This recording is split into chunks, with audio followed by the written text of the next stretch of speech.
Shuffle, all kinds of massa. Bernie's all nervous, give him a beer. Chicano Shuffle, este es el lazo. Just lost some fans. Oh well, tough shit. Chicano Shuffle, Ramon's el guapo. He tells good stories. Let's interrupt. We will. Chicano Shuffle. We love our fans. We hope you like this. If not, oh well. Ooh, well. Wah, wah, wah, wah, wah. Welcome back to another episode of Chicano Shuffle. This is Ramon. Steps. Fernando. So, ¿qué está pasando aquí con este desmadre, güeyes? Pinche calorón, güey, que está haciendo en, Hijo de en su el pu- Cali. No, güey. Yo ahorita estoy todo picoteado, güey. Ay, güey, pero estamos hablando de la misma cosa, güey. ¿Andas Pinche de aventura? Pinches zancudos, güey. Una aventura es más bonita. ¿Andas fucking branching out, güey? Dude, no. It's just, 2019? you know what? No, it's just these fucking, like just, you brought it up earlier, like fucking, we talked about it last episode, like let's get rid of the fucking zancudos, güey. Extinct. Let's get fucking rid. We don't need them. Yeah, let's do a change.org. Yeah, fuck Sign a that. petition. Hey, let's just get rid of them. Que se van a chingar. Chingan a su madre, güey. They're like, no te dejan dormir. If one of them is in the room, dude, Yeah. fucking somehow it finds some, Hey, remember in Mexico the little spiral? yeah, the little, ¿cómo se llama? Friolitos? Yeah. Los friolitos and shit. Do they even work? I don't know if they even work. I don't know, dude. Dejaban pinche el cuarto todo apestoso, güey. And it was all smoky. Yeah. I think that shit gave you asbestos, dude. My grandma swore Stay by away. that shit. I think that should give us. Esa madre, no, güey. My grandma me mandaba en la noche en lo oscuro a comprar uno al. Pero eso sí te digo, dude. You know that little aluminum stand? Está I was an chido. expert on that motherfucker. Oh, really? Yeah. Did you use it for other things? Well, I used it for my G.I. Joes. What was it? I don't know. I Like think, to cover, to take yeah, cover? no, but I guess como, I don't know si era para montarle una pinche un rifle or to sit down or something, but I remember I used to use it Shit. because it looked legit. Era de fierro, güey. It was like a G.I. Joe special equipment, güey. A mí me daba miedo cuando iba a visitar a la familia de México, güey, because my grandma, she had the restroom outside, güey. Just a fucking pit on the floor, like Yeah. a Andy Gump. Y cuídate que no te caigas, cabrón. A homemade Andy Gump, güey. Shit. Y si te daban ganas de mear, güey, pues you had to go outside in the fucking dark, güey. Y como niño, güey, no mames. Eso sí, güey. Nel. Un pastel. Yeah, fuck that, güey. No, güey. Well, I don't know what it was. I don't know with you guys, but siempre que uno iba a México, fucking, it was like there was always a ghost somewhere. Había un pinche fantasma, un pinche something scary. No, tengan cuidado cuando vayan para afuera ahí porque ahí asustan. Yeah. Ramón, no, quiero ir a la cena, ya venden pinches tortas chidas. No, ahí asustan. Este güey. Asustan con el cobro.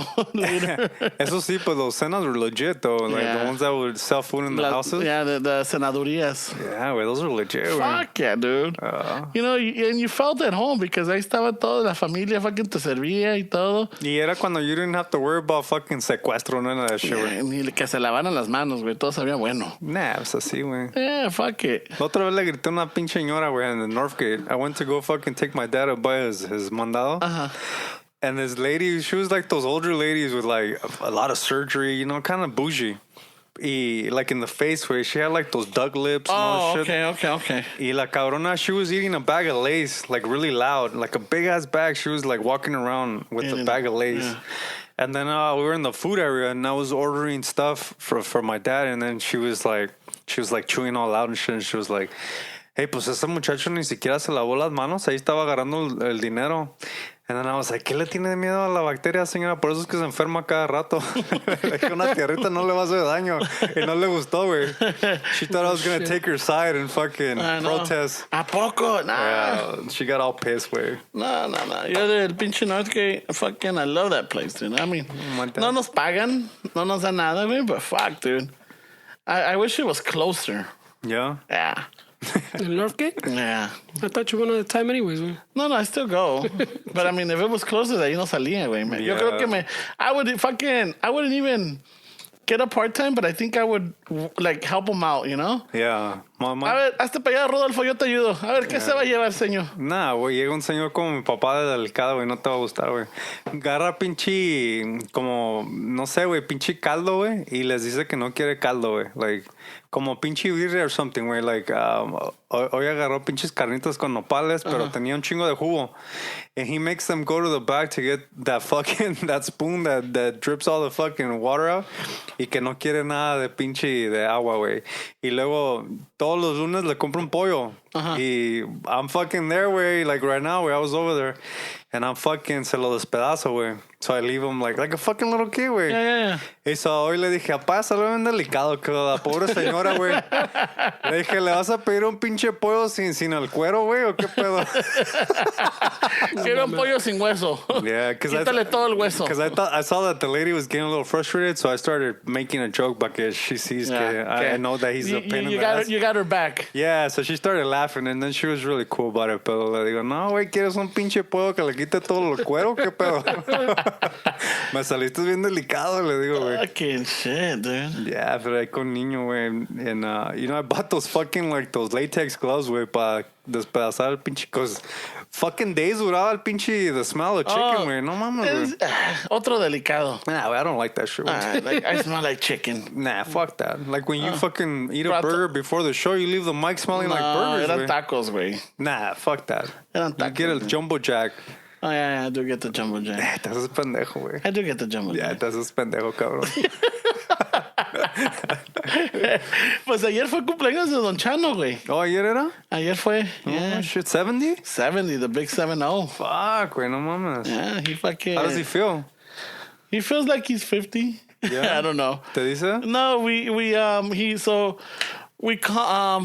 I called up la jefa. I'm like, hey, what's gonna happen? ¿Qué vamos a hacer o qué va a pasar el domingo? Because his party is next week.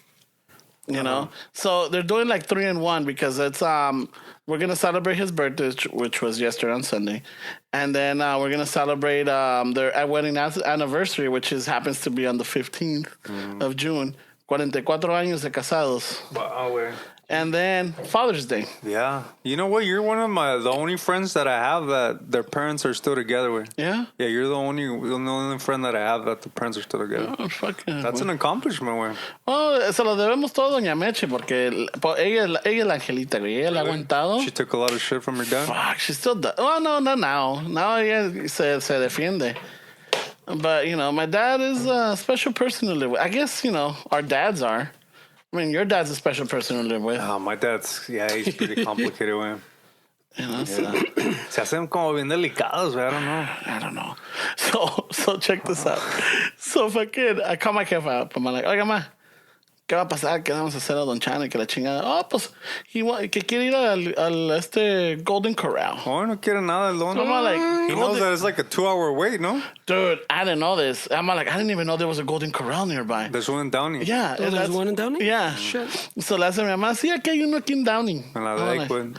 I'm like, what? ¿A poco? Y I'm like, no sé dónde sacó tu padre que quería al Golden Corral.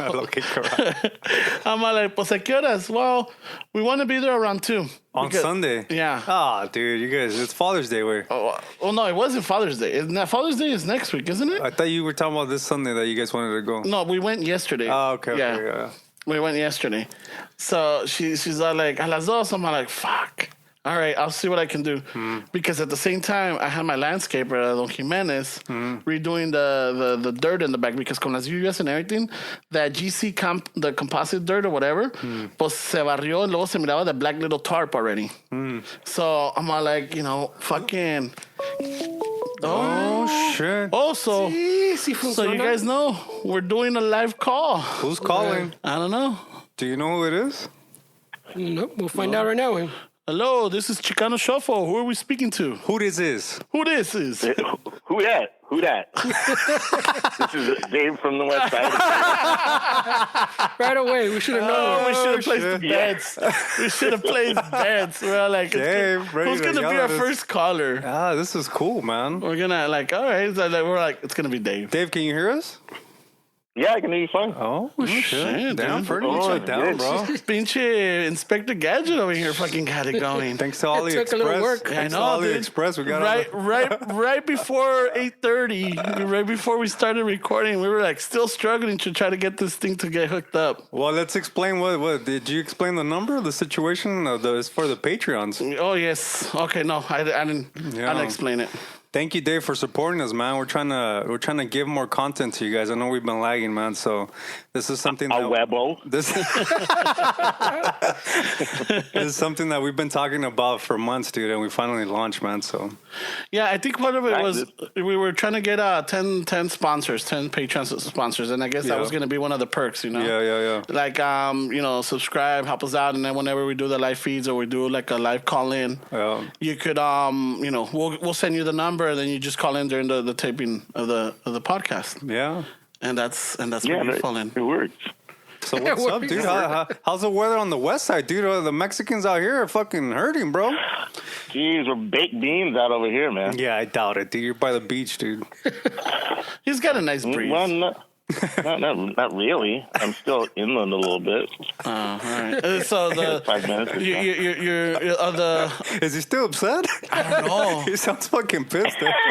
You guys are stupid. I don't get upset. Oh, I don't get upset. I really don't. So he broke it down. We went over this. No, he we went wasn't. over this. Esteban had bailed when you started going over this. Oh, he asked for forgiveness? No. He's not like, you've never seen me upset. You've never seen me upset, and you'll never see me upset, and blah, blah, blah. I'm like, you seem pretty upset right now, Dave. Is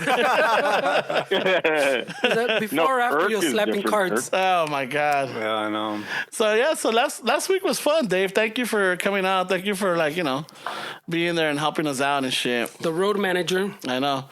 Which, You know, I was actually thinking about talking to more vendors, but you got stuck talking to that one vendor, huh? He got caught in the spider web. I guess if only.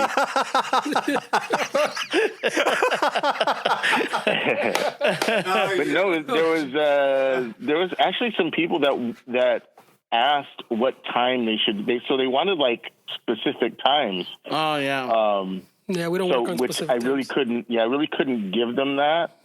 Now, Because it's kind of organic when you guys are talking to people and you can't really say, okay, well, I'm going to give you 5 minutes. yeah, no, It's- we don't work. that's kinda not what- We're not at Yeah, that that's not level what this yet. is We're about. we go by a schedule. Fuck that.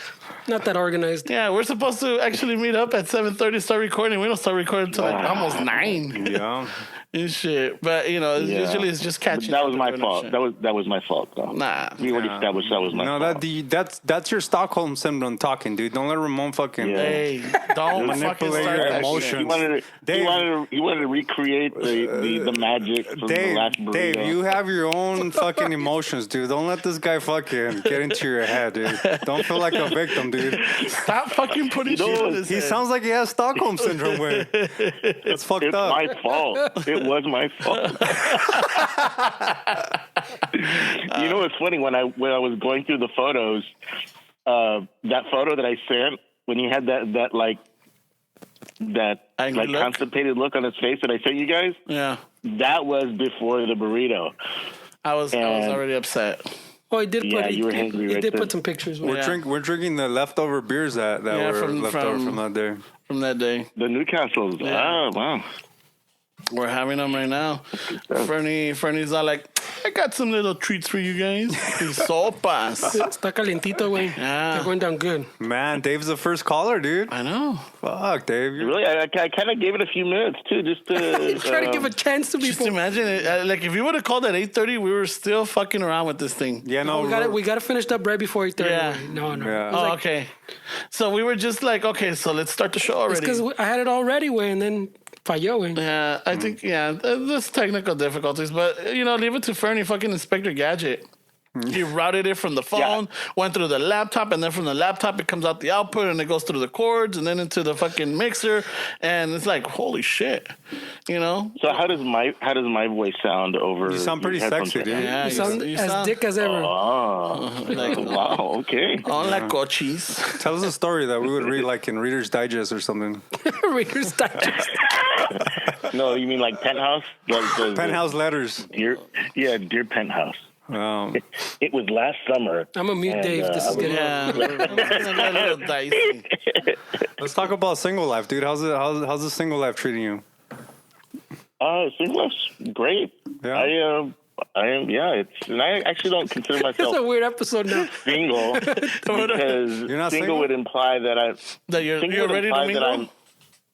Yeah, because I'm not content with my solitude. So yeah, you're single. Well, you're single, dude. Like, why you make it so But complicated? usually, Why you no, I'm not. complicating it?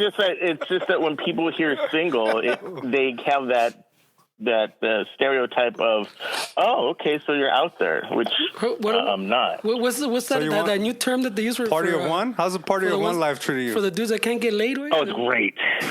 For the dudes that can't get laid? Yeah, that one that they're all pissed. That comes up a lot with. Which one, bro? Those dudes that are always all pissed with fucking. Celibate guys? Look, I'll see, wait. No, I don't think they're celibate on purpose, wait. They're what, monks? Priests? There's a name, no? I don't know, man. I don't know what you're talking about. I've never They talk been about a lot, like on. They talk about been part of that crew. They talk about it a lot on Rogan and those things. Those always fucking podcasts, all of them. Well, the latest thing What do I you mean, heard like was the beta males? No, not. No. There's Yeah, a. those are the guys that fake. Incels? I think that's what it is. Incels? Yeah. They talk about the guys that fake, like they're all about the feminist shit, and then they start banging all the chicks.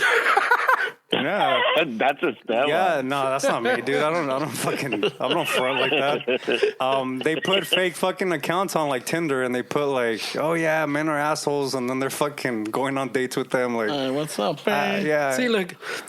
All right, you tell me, Dave. Incels are a member of an online subculture who define themselves as unable to find a romantic or sexual partner despite desiring one. No, that's not Dave, dude. No, that's not me. This guy fucking. That's not me. I see him. That's not me. I see him put a bunch of pictures of like chicks and stuff. Dude. This guy's a man right now. Yeah. Yeah, no, no. Thanks for calling, Dave. I don't date. I don't date, but I like being social, which, No, we saw you in action, bro. We get it. We get There's you no. mean you saw me in action? Dude. Where were you? We saw you on the prowl, bro. I was there, fucking trying to hide And the my thing- face. You know what it is? It's because he's dressed. His dress style doesn't come off as, the alerts or the sirens go off like, hey, watch so out. it's a front. Yeah. Oh shit! It's a front. Ramon I called don't you know. out, dude. I think Ramon seen it from You Ramon called point me of out, view. man. But those doctors say a Yeah. different story. Wait. No, I mean, they're just like, hey, My non-threatening. T nose, He wants you to follow the crease, bro. See where it ends up. the crease, crease on the crack of your ass. Follow the Okay. pleats, eh? Oh my How god! many pleats he have? I know. Well, fucking it was, we said you were going to be the first one. And I'm like, it's going to be Dave. It's gonna be Dave for Dave's sure. going to be the first one for sure. I gotta come through. Hey, thanks for supporting us, dude. That's awesome. At least if it would have been fucked up and it was Dave, we wouldn't have felt bad with. I know. If you would have even called in, like, what the fuck? Not even Dave? Oh yeah, I know. I was about to Oh, text you know what? him too. You know what I should do? I should call in with my other phone to see what the second person was. We're not testing all this on air. we're not doing. Dave, we'll do this later. We should have done this don't, earlier. Wait. We should have texted you to test it. Wait. Yeah, like, hey, give it a call. To tell us. But again, we're not that organized. You know what? We just this is a shuffle, bro. Yeah. We just we talk about it, we do it, and then like, all right, now what? Dave, is there anything you want us to argue about? To argue about? Yeah. You got anything that you want us to dissect?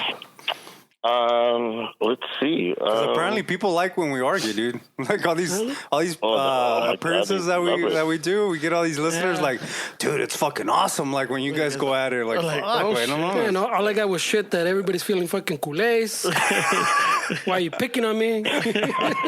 The fans No, I are was loving it. talking to was it Big Paul? Big Paul, yeah. Paul, what's up? Shout out. Big He's probably Paul. listening right Yeah. now. Big Paul, yeah. Yeah, Big Paul. Wait, when's that event? It's August 10th. August okay, 10th cool. in Redlands. It's going to be the Lowrider magazine. I think Lowrider magazine is doing that car show. And it's going to be Right, August and 10th.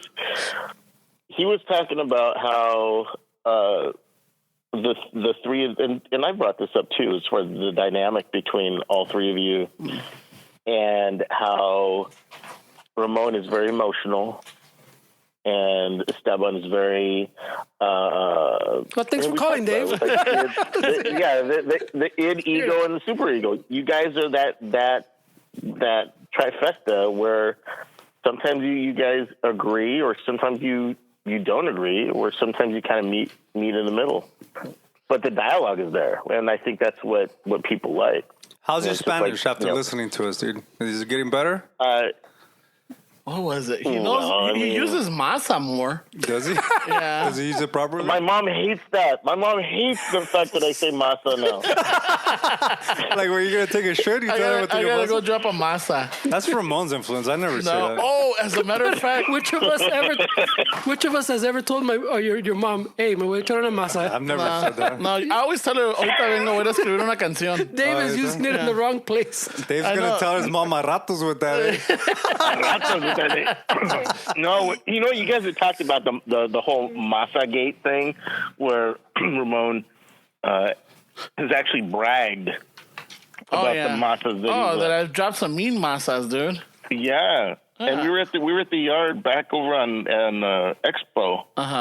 And this is when you were living at the Visconti. Oh, yeah. Right away. Why don't you throw out Right an away. address?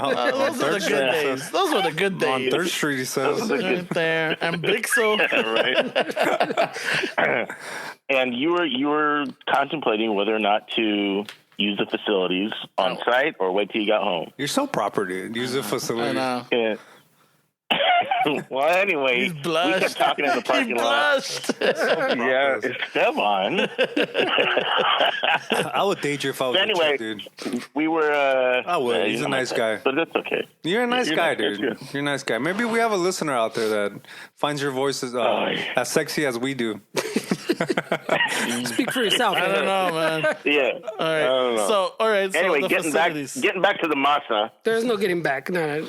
No, okay. Well, anyway, we talked for, I guess, an extended amount of time, and he said, all right, I'll let you go, Dave. And he disappeared. Yeah. And then about 40 minutes later, he sends me a text. He says, oh, my God. He says, I don't think that restroom has seen a masa like that in the last 10 years. He was so happy about it. I was proud of that masa, dude. Yeah, and this is pre-Instagram, dude. Now it's probably an hour and a half because it's on Instagram. Because I'm catching up. Listeners, just so that you know, whenever I reply to most of your stories, I'm dropping a masa. And Ramon's the only one that replies on Instagram, too. No. Yeah, you're the only one. No, because it's 90%, been you, güey, it's 90%. been Fernie también. Sometimes when I don't get to them, because I guess I guess Fernie will look like, hey, ya pasó like fucking 5 half minutes. a day. Half a day, 5 minutes. And fucking nobody's answered, so he'll jump in and answer. Ramon does all the polite ones. So, yeah, if you get a polite response on the DMs, it's Ramon. No, if you get the long ones, like the fucking the fucking stories, y que la chingada, the essays, that's me. Fernie's the one that throws in the emojis and keeps it short. If you see a little thumbs up, That's probably me, That's right? mostly Fernie. Yeah, shit. But you know what's funny in that last message thread? It was Esteban had to throw out the, hey, you know what? If Ramon doesn't reply, I'm going to send out his dick pics. And Ramon replied within like a minute and a half.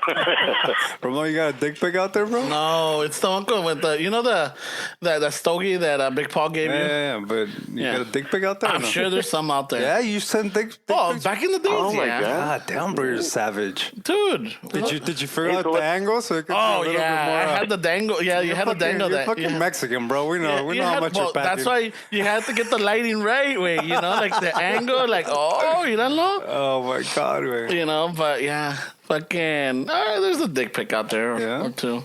But they were never sent unsolicited, you know? They were not, well, you know, wait a minute. You never were like, hey, right away. Hold I on, let don't me know. think about it. Wait a second. The times were different, he says. Yeah, times are. hey, check this out. Hey, tell me what you think. The little Hitler, or should I do the landing strip? The landing strip. Why didn't you Wait, landing do strip? you do the landing strip? No. Holy It's moly. a joke. Which Dave. I just learned way too much about you. It's a fucking joke. His imagination went crazy. I know. He's all like, Easy. wow. He wants details. I Give know. him details, bro. No, What do? I'll send you a picture. I'll send you a picture. That's the wild underbrush. Yeah. Oh, my God. So Dave got already his 15 minutes of fame. Wait. All right. Oh, shit. The producer's telling us that Yeah, that's it, Dave. We're Okay, gonna have I to gotta cut go. you off. your month is over. All right. You should wrap All up right, that that's masa. Wrap it up. Wrap up the masa. In a corn husk. Oh, by the way, we had a listener asking us that. Fucking, who was it? Pink Pinata was asking us of throwing a. She's the one from Miami. Oh, okay. If throwing a stick was going to take a dump, I'm like, no. Oh, No, that's Don't even tell Dave that way. that's tirar un palo, you know. Mom, like, I'm gonna throw a stick. Dave, where are you going? I'm gonna go throw a stick, ma. God. Yeah, so no, so I had to tell her like, no, it's not. Throwing a stick means, you know, Tirar el palo, yeah. doo-doo-doo, you know, and masa. So what's doo-doo-doo mean? Because you gotta continue the translation then. Yeah, it's, you know, it's piping. Piping. Lame pipe. Lame pipe. There we go. So let's continue the translation because maybe they don't know what lame pipe is. Lame pipe. God. Of course I do. All right. Well, all right, Dave. Well, thank you for calling. And we're going to continue the show. All right, man. All right. Bye. Have some fun. Bye. We're gonna continue. Oh, shit. Dude, that sounds pretty legit. I know. Wow, our first caller. I know this. It's, I don't know. I like it. It's cool. Yeah. It throws a little bit like. I mean, you know Dave. That's why to you, it's like, it's Dave. Yeah, so I was like, all right, thanks, Dave. All right, Dave. Bye, Dave. But I'm sure We when have it's- that. We have that trust where we can like, all right, wait. Yeah, wait. Yeah, hang yeah, up yeah. on you. I was gonna like mute him and see how long he talked to him. You were like, we already see the ratings going down. We already missed like 3 calls thanks to Dave. We did? No, I don't know. Oh, Right away, Ramon. I'm like, wow, we did? I think Ramon's gonna like this. No. I mean, it's pretty fun, but it's He's actually gonna a good. pretend he's Art Laveau over here. It's a good incentive though for the Patreon, you know, because they Yeah. get to like call in and like if they have a question or they want to share a story, they can, Yeah, I think it's good. Yeah, you know. But ¿dónde estábamos before Dave interrupted? we were talking about your dick pic, bro. No, we were talking about the Golden Corral. Oh yeah, Oh, lame Golden pipe. Corral, dick pig. Lame pipe. All in the same. I guess that's not it. So the Golden Corral is always packed right there on Yeah, Lakewood. dude, The one so- on Lakewood, right? Down? Oh, so On Downing? Yeah, it's right. You know where the Crescent Pits is at? Right Yeah, there. right across the street Yeah, from les that. hicieron Oh, competencia shit. a los pobres. tell my mom. My mom tells me, hey, we're gonna change the time. Oh, so I got my landscaper, Don Jimenez is doing the dirt, right? And they're not finishing. And the mijas are like, well, we can't leave them. You know, one of us has to stay. So you go and I'll stay, she tells me. All right, well, fuck it. So then it's getting closer to, and my mom calls me. I'm like, hey, dice tu papá que vamos a ir más tarde porque está viendo un partido de fútbol. I'm all like, choo, ya se hizo. Fuck yeah. Oh, what time are you guys going to be there? Oh, we're going to be there at 4. Perfect. You know, so yeah, so the landscaper finished like around 3:15. Fucking nos arreglamos, boom, boom, boom. We were out by 3:30, we. And then when we get there, my dad was already a little annoyed.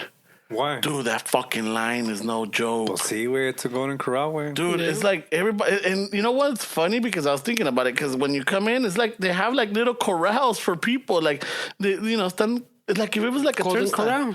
You know, like if you're riding a Magic Mountain and you're trying to get into the fucking Viper. Pero así machinta de chingón está, güey. Because I've never been to Golden Corral. You know what? And I was bragging to the mija. You know what the Golden Corral's known for? The chocolate fountain. You know, they got a chocolate fountain. They got like a lot of like different cuts of meats and ribs and shit. They like had that. some barbacoa, güey. No, they did. So it was, you know what? Pretty okay. I'm not going to say like, ta madre, no, de aquí soy, no. But it was like pretty legit. They had some fucking pork chops. Pretty legit. Fucking, ahí tenías, haciendo carnita asada. You could tell them, hey, you know, I want this medium rare. I want this medium well. I want it well done. Yeah. Y ahí te lo hacen. I'm like, what the fuck? No shit. Yeah. Fucking. Pero la line sí está cabrona, güey. Está cabrona, güey. And it's loud. Yeah. It's fucking es loud. ambiente, güey. Yeah. Ese ambiente. Está And buffet, then güey. there was because we took my brother. And so it was Was it accessible? It was pretty accessible or no? it wasn't well donde nos pusieron. We had to make some arrangements, but like, you know, his wheelchair or his chair was like people were getting stabbed by the handlebars, you know. or the handles. But Noelia was all fucking, le sale lo fucking, la mamá de los pollitos, you know? Right away, she's all like, fucking, little kids would like stare at my brother, and Noelia would just give him a look like, Yeah. So then they freak out, but I'm all like, hey, they're kids. She's all like, I don't give a fuck. Yeah, but the parents, way. Yeah, the parents exactly. Fucking teach them to have manners, way. And that's what it came down to. Because there was a lot of, dude, I don't know what it is. Maybe because I haven't had a kid. I haven't had a toddler. I haven't had a young kid. But fucking kids run a fucking muck. Yeah. And maybe sometimes the parents are just like, you know what? I'm fucking tired. Ya me enfadaron, ya. Que hagan lo que quieran. Chinguen a su madre. You know? Fuck it. Let them fucking run amok. Let somebody else fucking yell at them. I'm tired of yelling at them. You know? So maybe that's what it is. You know? It's just like, they're just so... They need like, not a break, but they need to just like... not worry about it. So they, but if it's something like that, I could understand Chuck E. Cheese. I could understand, something that's themed for kids. But this is a family restaurant, It's like, there's older people. There's a lot of older people, dude.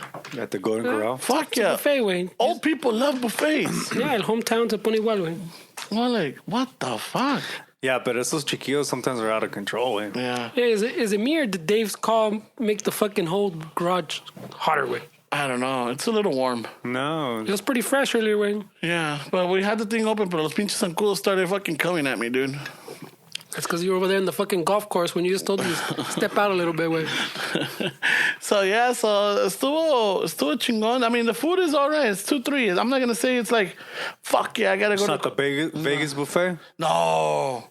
¿Por qué no te lo llevaste para allá, güey? Because he wanted to go to the Golden Did he Corral. like it or was he disappointed? You know what? He was okay. Agarró pinche chuletas, agarró pinche costillas, agarró pura de papa, agarró fucking... They even had beans right there, right? Mm. So, him being funny, man, he pulls me to the side and le dice, mijo.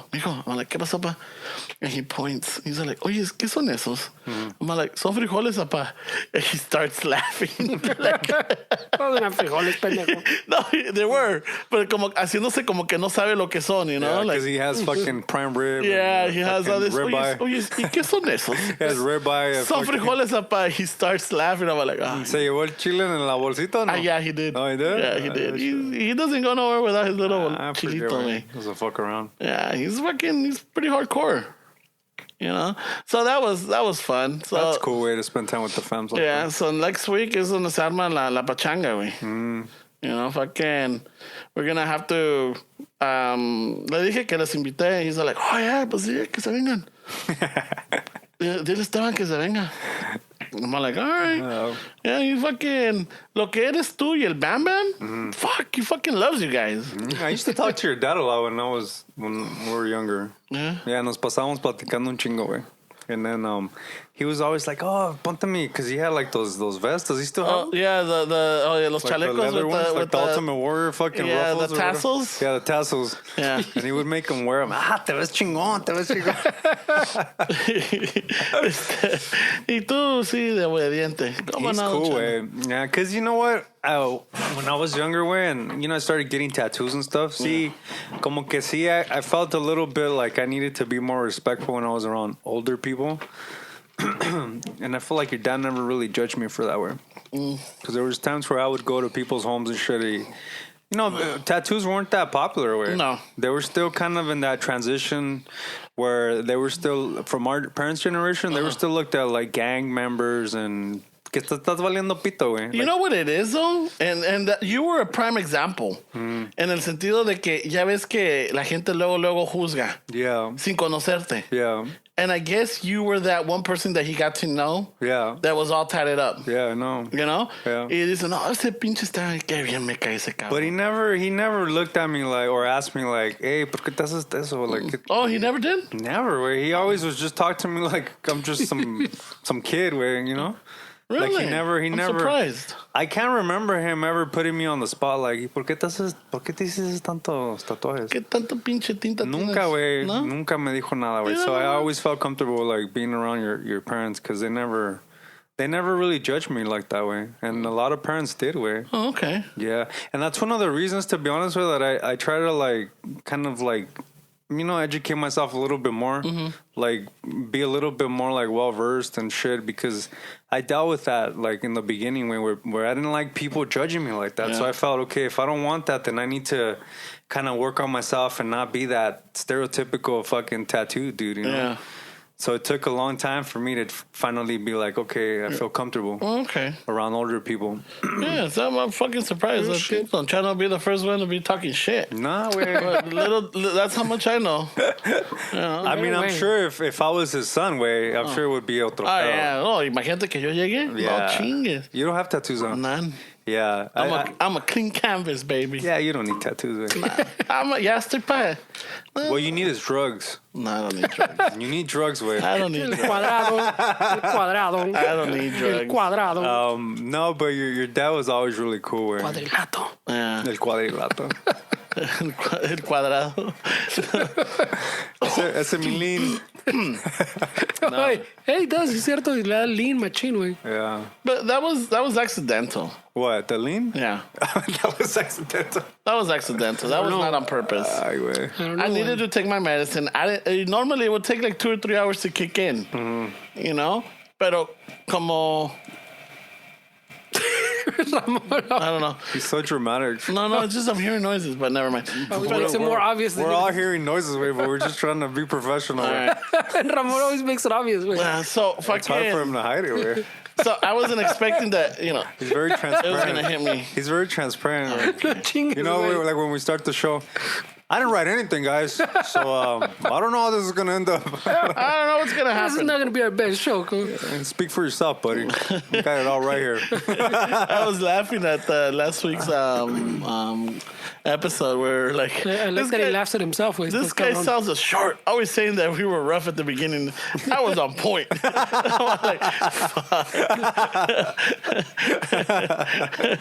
Holy shit! What? Man, we had somebody put a review on iTunes that they're on like episode 9. And I was like, ay, pobrecitos. Oh,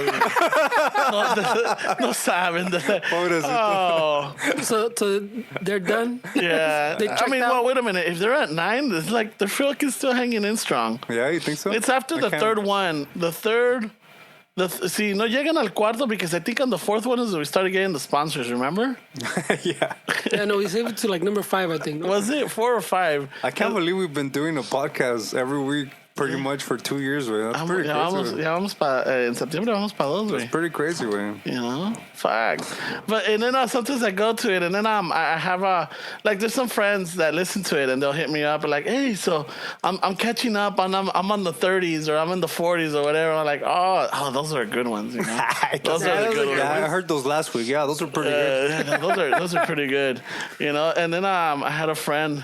Like Abby, I think she was telling me that after the episode that we did after my birthday, that we were talking about beers, that there was a bunch of 805s left over. And I'm like, who the fuck brought those? And then she's texting, like, she's laughing because she's at that part. She's like, I think it was Juan. Pero estaba tan entrado con la música that he forgot to go get his beers. Oh, shit. You know, pero ahí andaba sacudiendo la chancla, cabrón.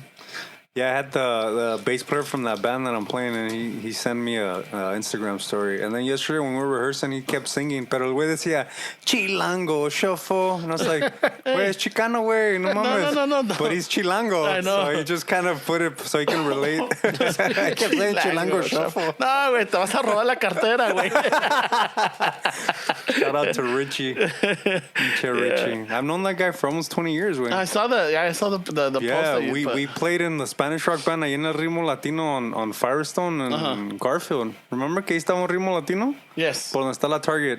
Yes, I remember exactly. They did a show in the parking lot. Chencha Berrinches played, and all these fucking old school fucking bands that I think Viernes 13 played. Oh shit! And Yeah. you were part of that lineup. My band, the band I was with was playing there, and that's where I met him. Like almost 20 years ago. Yeah. And I thought, man, why can't I be in a cool band like that? Because we were playing like rock, like all like fucking rock. And estaba Chencha and fucking Viernes 13, ska shit. Yeah. Everybody was fucking in on it. And I was like, how come I can't be in a cool band like that? Hey, I'm gonna join the band, eh? I play the guitar. Come back and have a cool family like I that. can play el triangulito. Yeah, güey. Yeah, but fucking se ponían. I mean, those little backyard parties or those shows se ponían chingones, güey. Yeah. It was something about the vibe. I don't know, maybe. Ambiente, yeah. Yeah, it was the vibe, dude. It's like everybody was there. No se armaba pleitos, no se había desmadre. You know, but everybody was there just fucking dancing and singing along and fucking, what was it, skanking? Fucking metiéndose de putazos and te caías y luego te levantaban. Órale, dale, güey. Yeah, güey. Apparently, it's still there, güey. There's a guy that I went to high school with. His name's Clemente. He plays drums in a band called La Resistencia. Okay. And he does a lot of shows, like local shows with like ska and shit like that. And he's pretty involved in the scene, way. He's a photographer. I went to high school with him, and he's a photographer. And la otra vez I was on his Instagram, and he had a picture with fucking Rogan. So when Travis Barker was there with him, he went with him because he does pictures for like the Deftones, like he's like the personal photographer for like Blink 182 and shit like that. Oh shit. Yeah, and I remember growing up with him in Linwood, way. So it's kind of cool to see like people are just kind of doing shit, you know. Me acuerdo ese güey una vez, I got upset at him because we were playing on a gig in Linwood. And he was throwing the show. Yeah, the morro, he was still promoting, way. And I had my guitar there tuned. And then I looked over, and your pinche Clemente was playing it, way. He was fucking doing all this weird shit. And I was like, hey, bro, what the fuck? That's my guitar, güey. Es como si te agarraran tu vieja, güey, yeah, te empezaran a manosear, güey. It's the same shit, güey. Hey, puto, that's my shit. Hey, stop stringing that chord. Why are you fucking playing that G string, bro? But yeah, it was cool to see him. But he says that they were still, and apparently I was talking to Mike, the guy that sings in the band that I'm jamming with, and the dude that trains the jiu-jitsu. He has the dojo right behind the Allen Theater. And he was telling me the other day that they're remodeling the Allen. They're trying to open it up again. Oh shit! For like for shows and for shit. shows. Yeah. Yeah, I remember that. I never went to one. I think I was supposed to go to one, but it's when they would have punk shows. Or they'll have like the local talent around there. Todavía está más o menos, güey. Like, do you know that? You remember that Yuri's record that's right there on Tweety? Yes. They do shows there too, man. Really? On Saturdays, yeah, in the little record shop. So it's still a little community right there, güey, which is pretty cool to see, güey. So están, the OGs también, Grease Bands ahí on Tweety. So those guys are still pretty OG también, güey. When I went to Grease Bands, I estaba el nieto. Yeah, it was the grandson of the original owner was his grandpa. Oh. And how they started buying the businesses next door, they started buying them to expand. También la de Yuri owns the Allen. They're like the little, I guess there's a little feud between them. Yeah. Because they want to be like the Southgates shit. So los owners of Yuri and the Allen, they're fucking beefing with the Greenspans and the owners on that side. That's shit good. But I mean, I have my money on Greenspans. Greenspans is legit, güey. No, but have you seen the customers there? Pues son puro pinche fucking Cypress Hill, old school cholos. Old school matones, güey. Ay, right away, matones. Chivato.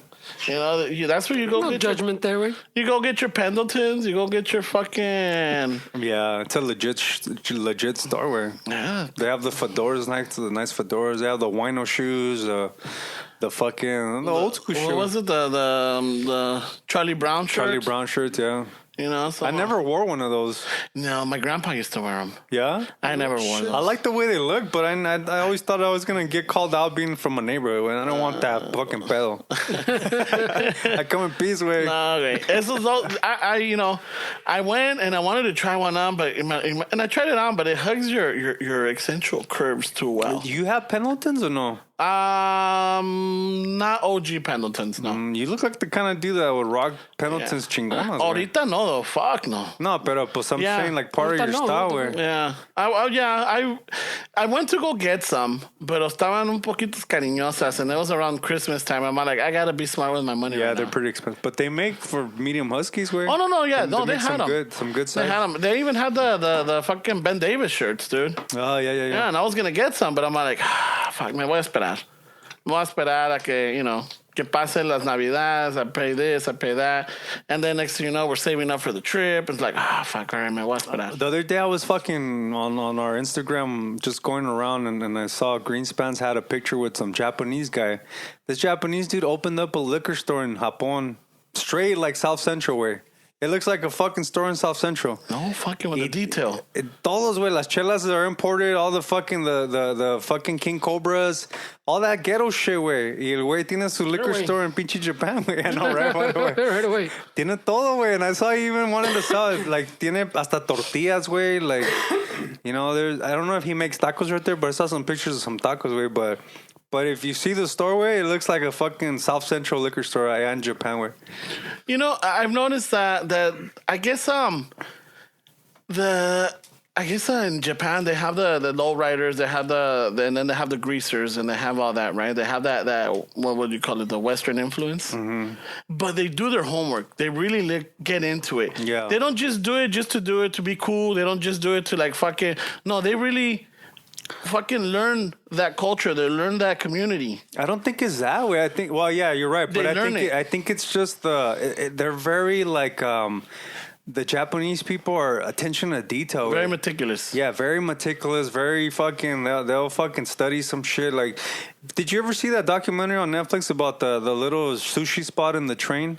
Yeah, the one that the man charges ridiculous amount, but it's like he only opens up from this time, and it's like you have an appointment. So the people that are under him that are training to be sushi chefs, the guy I think you first start off on the rice. It takes you 7 years to learn the rice. And then from the rice, you move on, and it takes you fucking, I don't know how long till you finally serve the customer the sushi way. So the attention, the detail, and the discipline that they have, I mean, I can see how they would really study the Chicano fucking culture.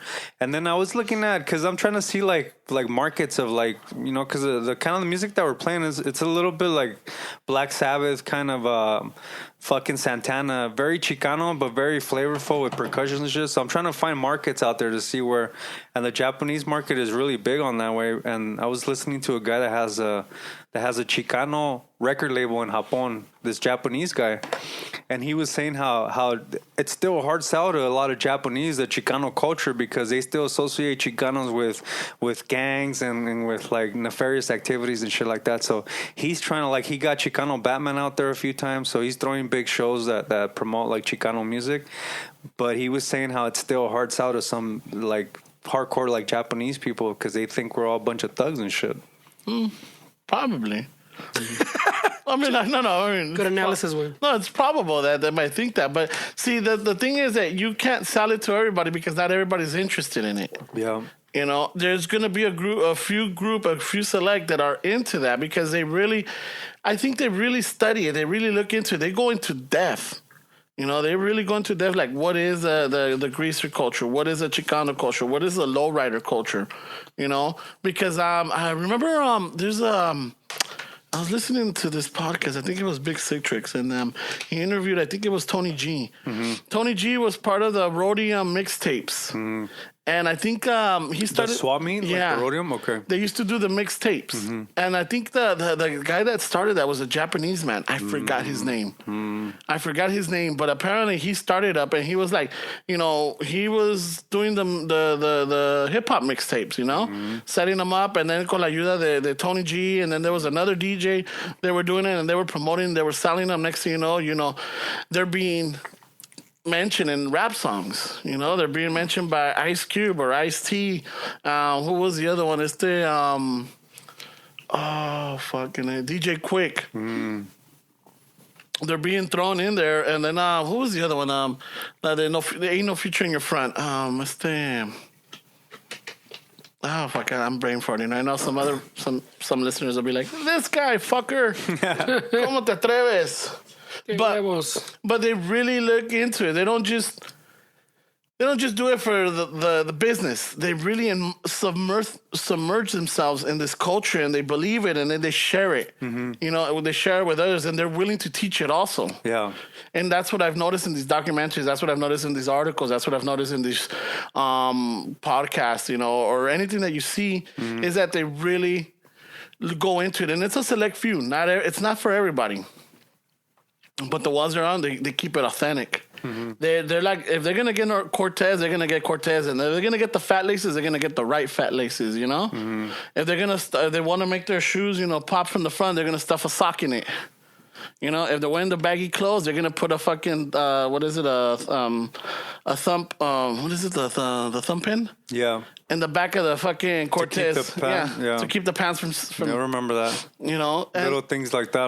Yeah, little things like that, and it's like because they really stick to that. They forgot about that way. I remember. You know, but they really study it. They really study it. Yeah. And that's when he says, okay, that it's not that it's flattering, but it's an honor now.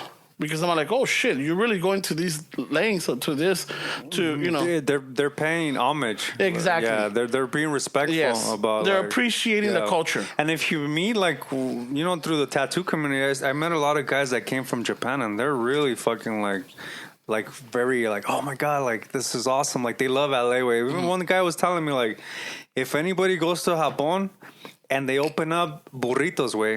Just fucking asada burritos, they'll fucking kill it, way. Done. Vámonos. They love Mexican food out there, way. They love the spiciness, too. And he says that little stand, like, not even tacos, way, just burritos, way. Just fucking burritos made by burritos all day long. Fucking people that represent that food. Yeah. He says, you guys will fucking blow up, dude, in Japan. No, I'm sure. Like, I'm sure if we saw tough times, or like que dijéramos, fuck it, chinguen a su madre, güey.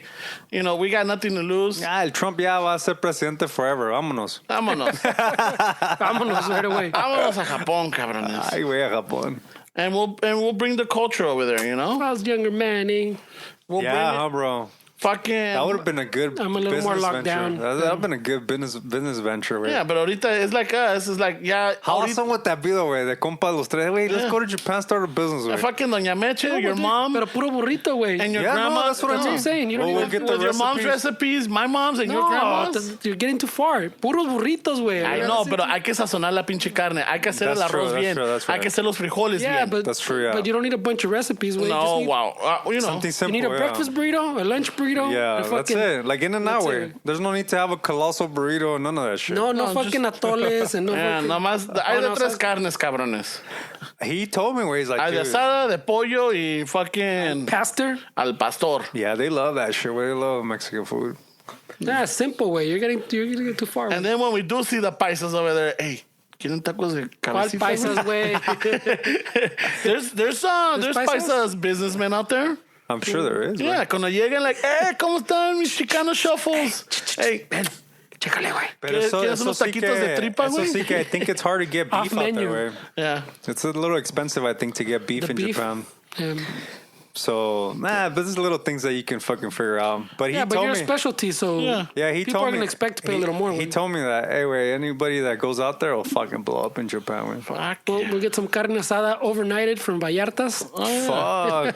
O de la North Gate, donde sea. La Amapola, güey. Straight on from the source. Yeah. La Amapola. Fucking, es más, and then fucking. I'm down to make. I'm down to learn how to make. I'm down how to make tortillas a mano, güey. Frozen. Yeah, we'll have a plug out here.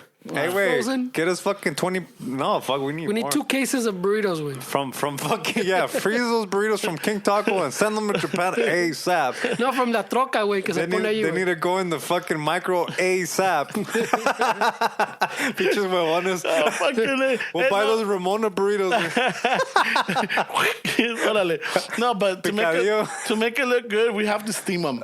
Nos ponemos en una cazuela steaming them. Órale, cabrones. A vapor. Or we just put a fake machine with that fucking that when we open the toalla, fucking. So the steam machine.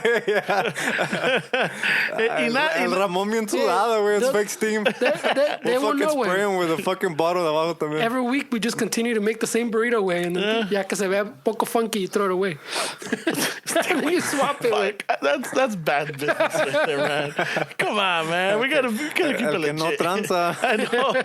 What we call it, güey? We had a taco stand, no our burrito stand. No, we had a because Ferdy and I, for the longest, we were like, when we were going to Canadian, no? Hey, we can do the podcast Alaska. in Japan, too. We're going to Alaska. We were going to go to Alaska. We can do this in Japan, too. Yeah, we could. Yeah, on our breaks. Fucking. I bet you que pega más. Yeah, no shit. Fucking A. During our siesta, like around 2 p.m., we'll record the podcast. During those 3.5 minutes of the burritos heating up. Entonces, defrosting. But la cosa, yeah, dude, that would have been. We're going to go to Alaska, no? We were Pura ¿Qué thinking iban a taquería. hacer a Alaska, güey? Alaska. Íbamos a vender tacos, güey. ¿En Alaska? Yeah, because remember when the show, what was it, the Catch, Delia's Catch? Delia's Catch. Came out, and they were in Alaska, and I was telling, no, estos cabrones, dude, they come back. If you have a good fucking season, cada quien les toca like from 20 to 60 grand or even more for those 2 or 3 months that they're out to sea. ¿Para la langosta o qué pedo? The blue crab, the king crab, all these crabs, right? And I remember we were at the bar, todos pedos, and I was like, Fernie, vámonos, güey. Pero no, ¿quién dijo? When your sister went? No, fucking. No, they were before they went. They were gonna go. But we're like, dude, fuck it, nos vamos, Fernie. We just got. I think I could be a fisherman. I can fish for so? crab. Again. En la peda, yeah. En la peda todo es peda, you posible. could do anything, Ah, bro. fuck it. I'm like, I could. That doesn't look that hard. I could do that. You know, la clásica, güey. Yeah. I could do that. I can reel in that net in a hurricane. So Fernie and I, like, ¿qué dices, Fernie? Like, I'm fucking down. I'm like, vamos y abrimos un pinche taco stand allá. No venden tacos, güey. Yeah, I believe it. No venden tacos. And Noelia's all like, until Noelia comes back, like, hey, fuck your dream. They sell tacos over there.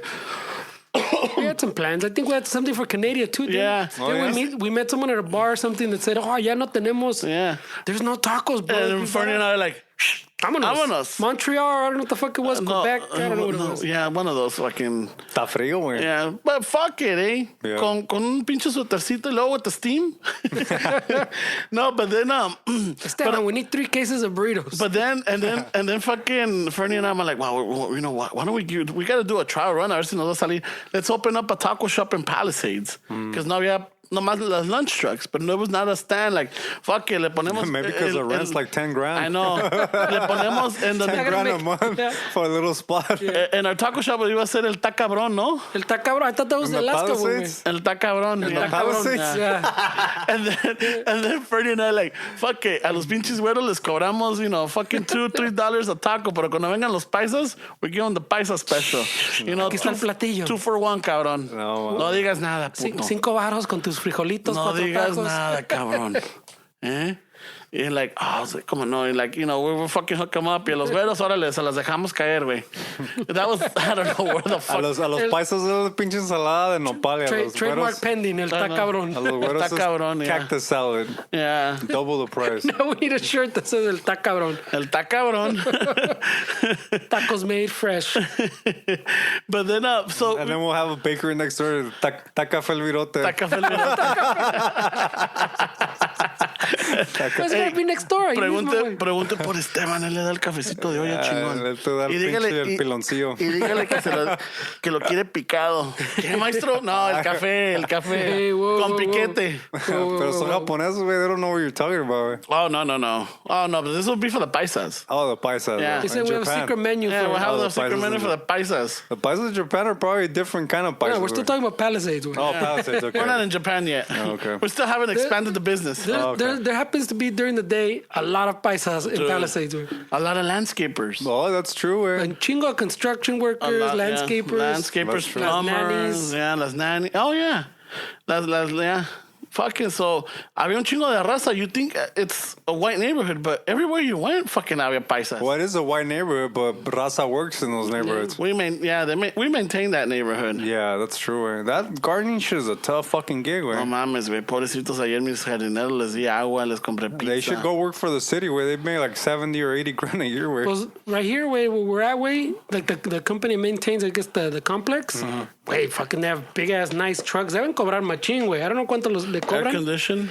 Well, dude, it's one of those that has like a double cab, like fucking those like fucking trucks. With But the, it's not a city truck, with the güey? flat. No, No, it's a company. it's for the complex right It's here. for the Oh, the complex. comp- I thought you were talking about the golf course. Not the golf course. No way, but they have that truck like that one of those flat nose big Yeah. trucks, but with like a double cab. Then it has a big ass thing in the back, like a big cajon to throw all the fucking stuff in the back. Plus has the trailer con pinche the big mowers and everything. ¿Cómo Y chingado? nice way. And then si no llegan en esa, llegan en another nice ass truck way. Pinche No, avión con llantas, those two güey. make bank, güey. And then today, I guess right here next door, I get that to come on this side. Pero I guess agarraron los compas, los más fucking the Craigslist special way. Pinche Home Depot, vatos güey. en su F-150 type of dude. Yeah.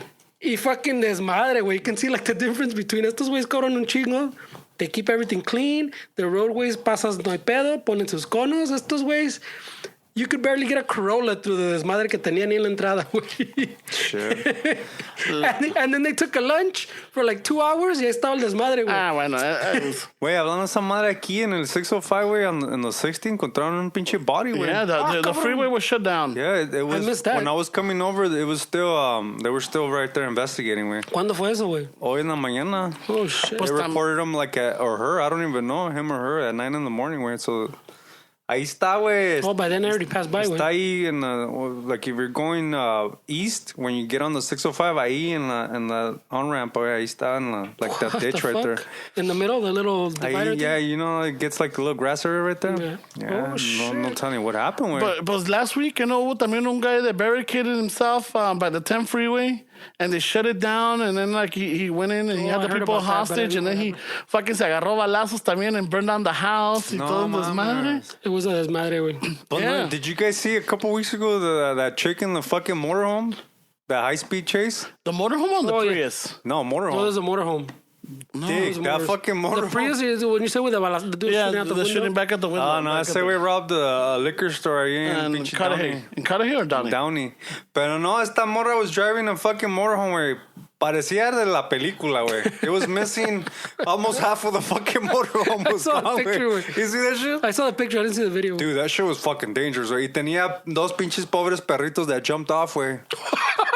Even they were like, fuck this crazy fucking chick, güey. I'm out. I didn't hear that part. güey. Yeah. Did this make it or? They made it, yeah. All right, good. Yeah, they made it. They But jumped even to the say dogs tuck were and like, roll? Yeah, even the They dogs. did a tuck and roll, güey. Well, apparently she fucking stole some lady's identity y con ese new credit, she bought that fucking motorhome. Oh, fuck. Y le valió mal porque ya estaba todo madreado. Yeah, you should see it when you have time, güey. It's I'll a look it pinche up. high-speed chase. It wasn't even that high-speed, güey, but it was fucking dangerous, güey. Está cabrón, güey. No, wait, pinches noticias. I've been trying to keep up with them. There's so much shit. Did you hear the latest one? Justin Bieber called out Tom Cruise. No, I didn't hear about that. Like, Fuck. call them out on what? MMA fighting. Oh, shit. Look it up, Fernie. But It's why on Tom YouTube or Cruise, no? though? No, it was on Instagram or Twitter. In Twitter. Right away. It was on the Kenwood. On the Kenwood It was Twitter. on the Kenwood Twitter. But why Tom Cruise? Is he I a have fighter no or what? idea, dude. No, No sé dónde salió ese pinche No, desmadre. ahí es Christians against Scientologists, güey. Hay otra. There's a bigger fucking agenda. There's more than a purse at stake here. Yeah, there's something going on there. Fucking, it's fucking bragging rights and fucking faith. Yeah, something's going on there, man. Yeah, pinche, apparently se agarró, he just tweeted it out and it's all like, hey, I Who challenge. even uses Twitter, way? I don't know. That's a lot, güey. Sí, Really? o sea, I've seen people with like fucking million followers and they have like 25 likes and fucking 30 shares and shit. So I'm like, who the fuck uses this shit? Well, you know what? The US doesn't use it that much as the parts of the world. That's what I heard. I heard that the majority of Twitter users are outside of the US. So that makes a lot of sense when now that I think about It's it. like el WhatsApp. Thanks for answering yourself, güey. Estás cabrón. No, but that's good, at least because I didn't know that. Yeah. But they use it a lot, but it's because I think we're just not into Twitter. It's like, I don't know. güey. I don't know. I mean, how many of you? I mean, I know I'm like part of fucking like 4 WhatsApp chat groups. I'm not into WhatsApp, güey. No? No. Fuck, WhatsApp? Pues no Yeah. tengo familia así, güey, para estar cotorreando. Well, la familia, tengo los primos, tengo our kid that's back in Paris, and then there's another one with who was the other one? With a group of friends. You know, y pinche el Whats, que vamos al Whats. So, ¿viste el pinche post que puso en el Whats? Yeah. No, I'm not in the WhatsApp.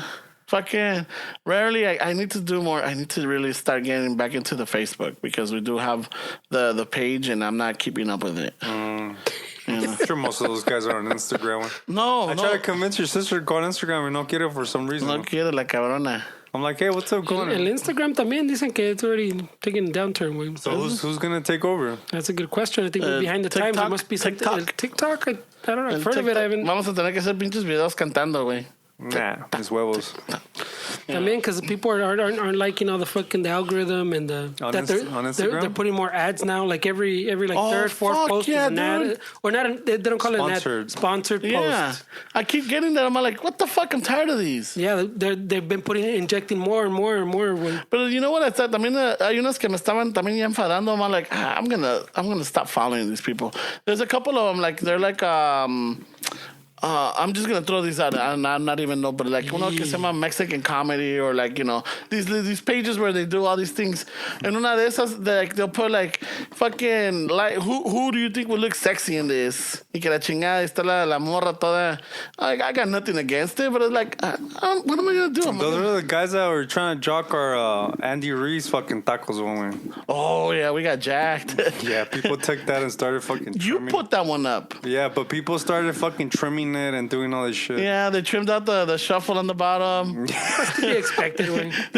I'm like, but it's. I thought for some reason Can't I get thought mad, it was güey. Fernie that put it up. Yeah, that wasn't my work.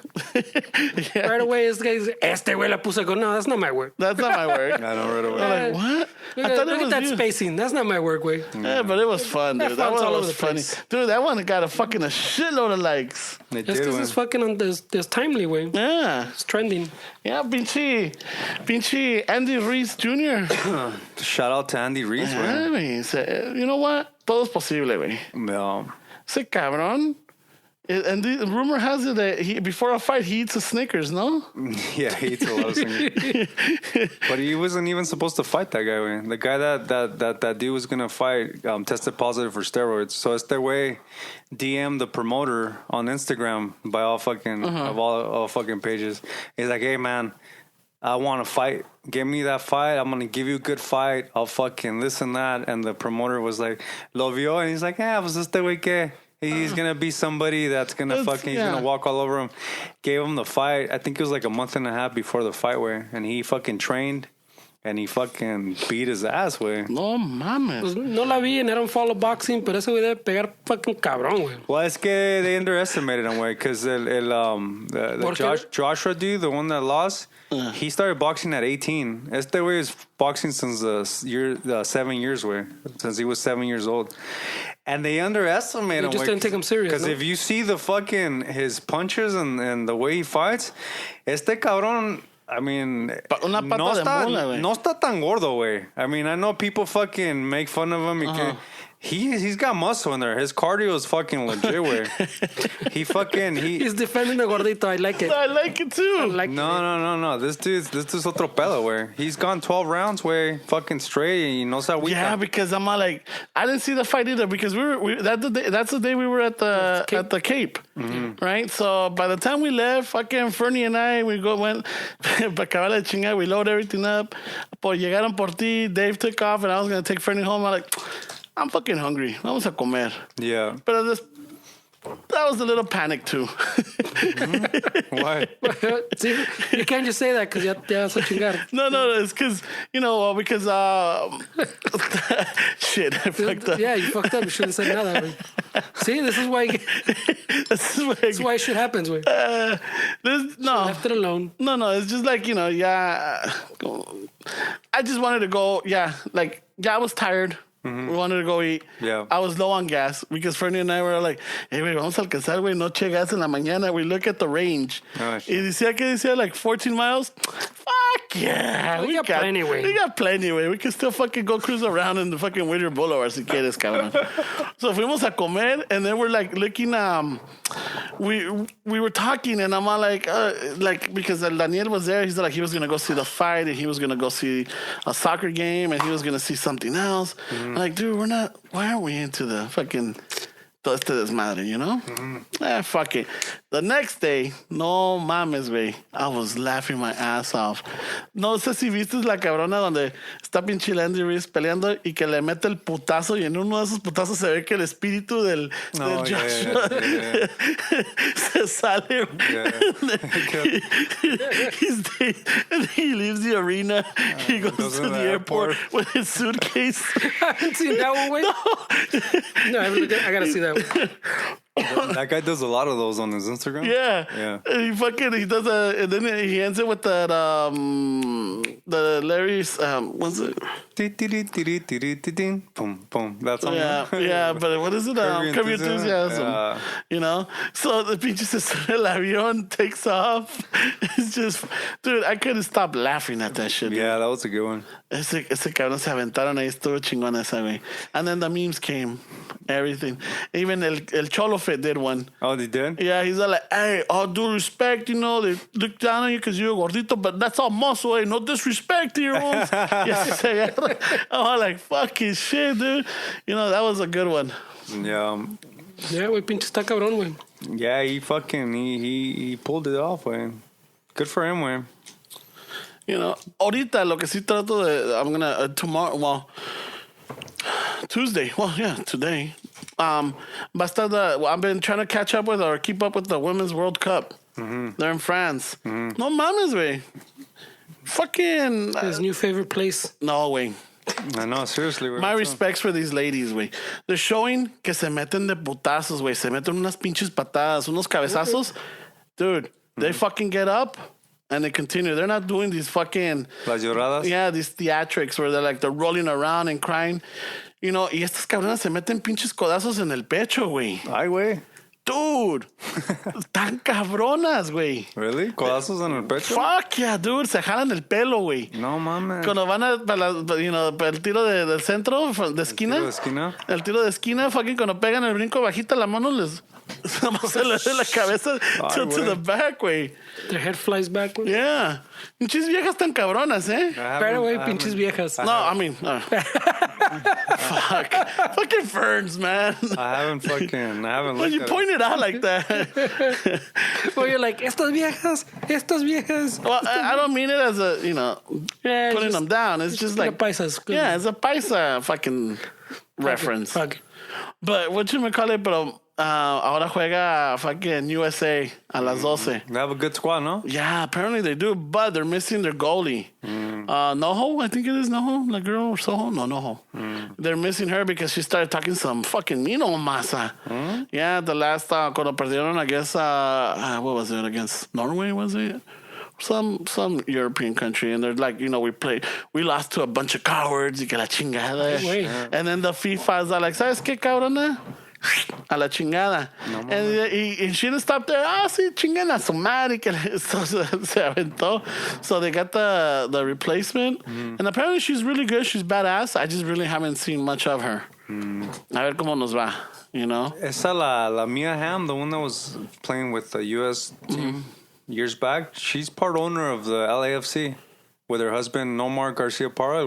That's right, the Dodger. Yeah, they're part owners of the LAFC. They have a lot of owners. Tony Robbins is part owner. También? Yeah. Really? Will Ferrell. Oh, I believe Will Ferrell. Yeah, they have a bunch of owners of that team. Way. I want to check out their games. Way they're playing against Atlanta. ¿Cuándo? Atlanta's I think sometime in July. Atlanta's like the defending champs. Way, so it should be a good match. Way. Fucking, nos ponemos de acuerdo, güey. Would be cool, huh? Yeah. Yeah. Ahí dejamos el carro en el cantón and fucking we'll stroll on over. Yeah, estaría chingón, güey. We'll stroll on over and fucking echamos pinche... You've been to a game, no? No. They say que se pone chingón. Yeah. El coworker de esta, my girl, güey, he's from England, so he's a big fucking soccer fan, güey. And he says he's been to every single game, güey. And he was telling her all this shit, and then I started looking it up, güey. No mames, it looks like fucking a European game, güey. Dude, the chance. No wonder Vela didn't want to play in Mexico, güey. Ay, está todo el pinche desmadre, güey. Yeah, güey, they have a good crowd, güey. They do. Yeah. And no les dije que one time la mija took us to the fair play. Yeah. Y que ahí estaban con los pinches tambores doing the chants. Yeah, I'm like, fuck yeah. Fuck it, eh. Me voy a hacer un pinche soccer hooligan, cabrón. Vénganse, cabrones. Me voy a pintar la pinche cara. Fuck yeah, güey. Fucking down, dude. Pinche mascota.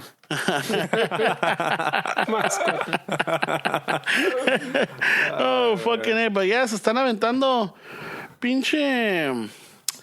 Tienen pinches buenos juegos, güey. Se llena. Yeah, they have a good crowd, güey. And the thing is, we don't even have to drive. No, pues ahí está, güey. Yeah. Caminamos que unos 15 minutos. Okay. Y de regreso, pues podemos agarrar el pinche left, güey. Ya vamos a estar todos pedos. Luego. If the lift can get in there, güey. Well, no, that's why you walk away. You walk up to Vermont. We might as well walk to your house. No. You just walk to Vermont right there by the gas station. Ahí llegan. Vámonos. They don't have a little designated area right there? Yeah, pero cobran más caro, güey. ¿A poco sí, güey? Yeah, dude. I don't know what the fuck it is. Antes para venir acá con Fernie on the lift me salía como unos 15 varos, güey. ¿Y ahora más? Me sale como like 25. Ay, You güey. think it's the stadium? No, I don't know. But the rates have gone up. But it's the time también, ¿no? Well, no, because I would have come at the same time as always. Oh, maybe it went up, güey. Yeah, it went up, dude. Antes me salía like, fuck yeah, dude. 15 varos, I'm down. Fucking las últimas veces, fucking in 1 month casi gasté $100 just coming over here. No mames, güey. Yeah, I'm like, I don't know. Duele. I don't know. I mean, I don't mind, but it's like... Y todos están bien enojados, güey, que ni le sale. All the fucking drivers I talk to dicen que no le sale. That's because I guess there's too many drivers. Got saturated? Yeah, but you need to hustle. You need to find the area that you're in. You know, you have to It's find that simple, way. Well, It's kind of out of your hand, out of your control, way. You could always turn off the app and then go back to your area. You know? What? Yeah, Your but- area, like where you live, you're saying? No, like donde, por ejemplo, like Your area. This isn't I know. Lonchera, güey. No. Hey, this is my warehouse. Puto, get out That's of what I'm saying. Just because you go back to your area doesn't mean que estás solo, way. No, but and like- if it's a good area, pues it's going to be saturated, Well, way. Everybody knows let it. me explain. Dale. So I've had a couple of drivers que usually me llevaban a USC because I estaba la mija or I would go do errands or whatever. And hay un grupo que se queda ahí because a lot of the USC students get lift credits by the school. And it only gives them like about up to 2 miles from the school. Oh, shit. Right? So it's guaranteed. You know, so si estás ahí, you're going to do short runs because they can't go farther. Now, if they do, si pagan ellos de su tarjeta or whatever, los llevas a downtown. You know, and then if you don't want to get stuck in downtown and go somewhere else, you could just turn off your app, come back to the school, and then, ahí tienes tus short runs. They're all short runs, but you're making money. Yeah, but how many people are there fucking chilling and waiting también? Well, I don't know now, but... This can't be a secret, way. No, but this guy was telling me, he's like, dude, all I have to do is 3 nights here y saco pa mi semana. I just do 3 nights and then the nights. And I think he does Thursdays, Fridays, and I think he said Saturdays or maybe sometime other than the week. Because, you know, and then he's like, you make more money during the finals week or midterms because they're going back and forth to the library, they're going here, they're going there, or they're going to the print shop. Like, I don't know, there's a Kinko's. They got a printing. That's a print shop, way. Yeah. So you're going back and forth and you're dropping them off, picking them up y todo el desmadre. Sometimes, y luego el que me dijo is like, yeah, I got my little dolly. So a veces if they need to carry boxes or whatever, los sube. Dude, fucking they give me like $5 tip. It's not even their money. The school's paying for it. You know? So son generous. You know, they get an allowance for the month. You know, sometimes, you know, en una de esas, they're like, hey, man, you did me a solid, boom, 5 lanas or whatever. And dude, and they're like short trips right there. I'm not really putting a lot of wear and tear on my car, but you do get once in a while that someone will, on their own account, they'll take you freaking to Long Beach, or they'll take you to Newport Beach, or they'll take you to downtown LA, or they'll take you to, you know, fucking the boonies and then or the valley, and then you're like, fuck, do I really want to stay out here or do I want to go back? So I'll put the app to go back towards USC. And then whatever comes up, I'll do that, and then I'm there again, you know. So in 3 nights I can make what I need. Well, I don't know what their you know situation is. All the guys I talk to que ni la sale dicen, güey. They're always complaining.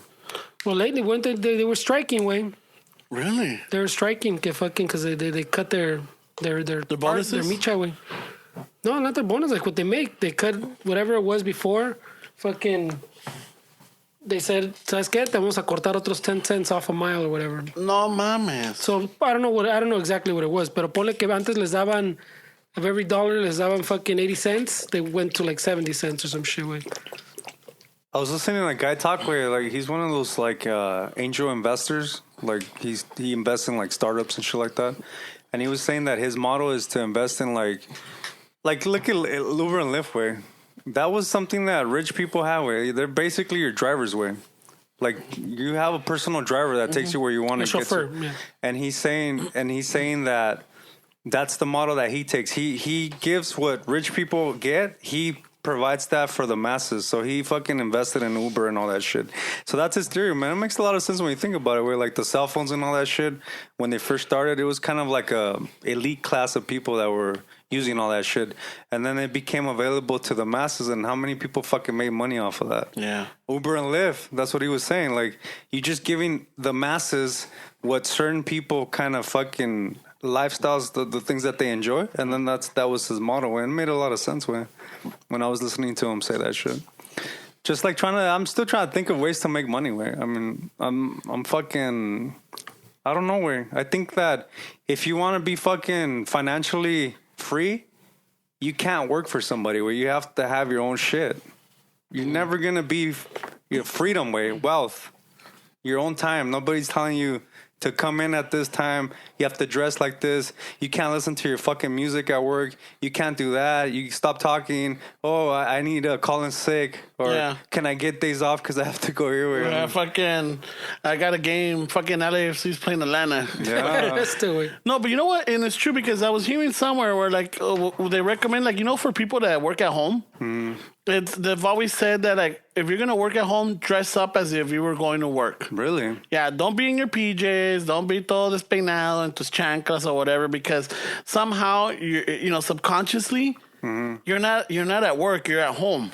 You know, but if you dress up and if you take the time, te bañas, te peinas, even though you're in your house and you're dressed up for work, it kind of like, you know, it gets you in that fucking zone. It makes sense, man. You know, so I'm like, holy shit. I'm like, hay veces que, you know, lo que me ha pasado is like the times that I had days off and I want to mess around with stuff and try to like figure out the surface because I'm still trying to figure it out. Yeah. And dude, I don't know, maybe no sé qué, I can't fucking. The way I learn is by association, by making things connect, like, you know, a rhyme, a date, or something. Yeah. And I can't do it because it's all click and drag, and it's like fuck, and it's like, you know, so I can't find my fucking niche to just open that little world up, and then it all makes sense to me. I still can, and I'm not like that aha moment. Ándale. Yeah. I'm not giving up on it. I'm still fucking trying it. Y a veces se me pierden 3 o 4 horas, and I'm like, are you fucking kidding me? I'm just. That's good though, güey. It's like, that's what you want though. Yeah, but it like I gotta learn not to get. But a veces lo hago. Estoy en mis pinches chores. So I'm thinking once I do that, if I'm gonna do that, I'm gonna dress up like as if I'm going to work, like as if I'm at work, and see how that fucking. Echar más hueva. I think it makes sense, güey. What a fucking dick. He's gonna take a long lunch. I don't fucking take long lunches. Se queda dormido. It makes He's sense, gonna start looking at shit on Amazon. I'm gonna get on Instagram. He's gonna start answering all the Instagram fucking replies. Well, everything that's hard is worth it, güey. Yeah, so it's one of those where like, fuck, I need to, esta semana, pues because we've had things on the weekends. Yeah. But normally, you know, si la mija se va a correr or she goes on errands or lo que sea, I'll take that time to try to figure something out. I'm like, okay, I need to do this. And I start over again.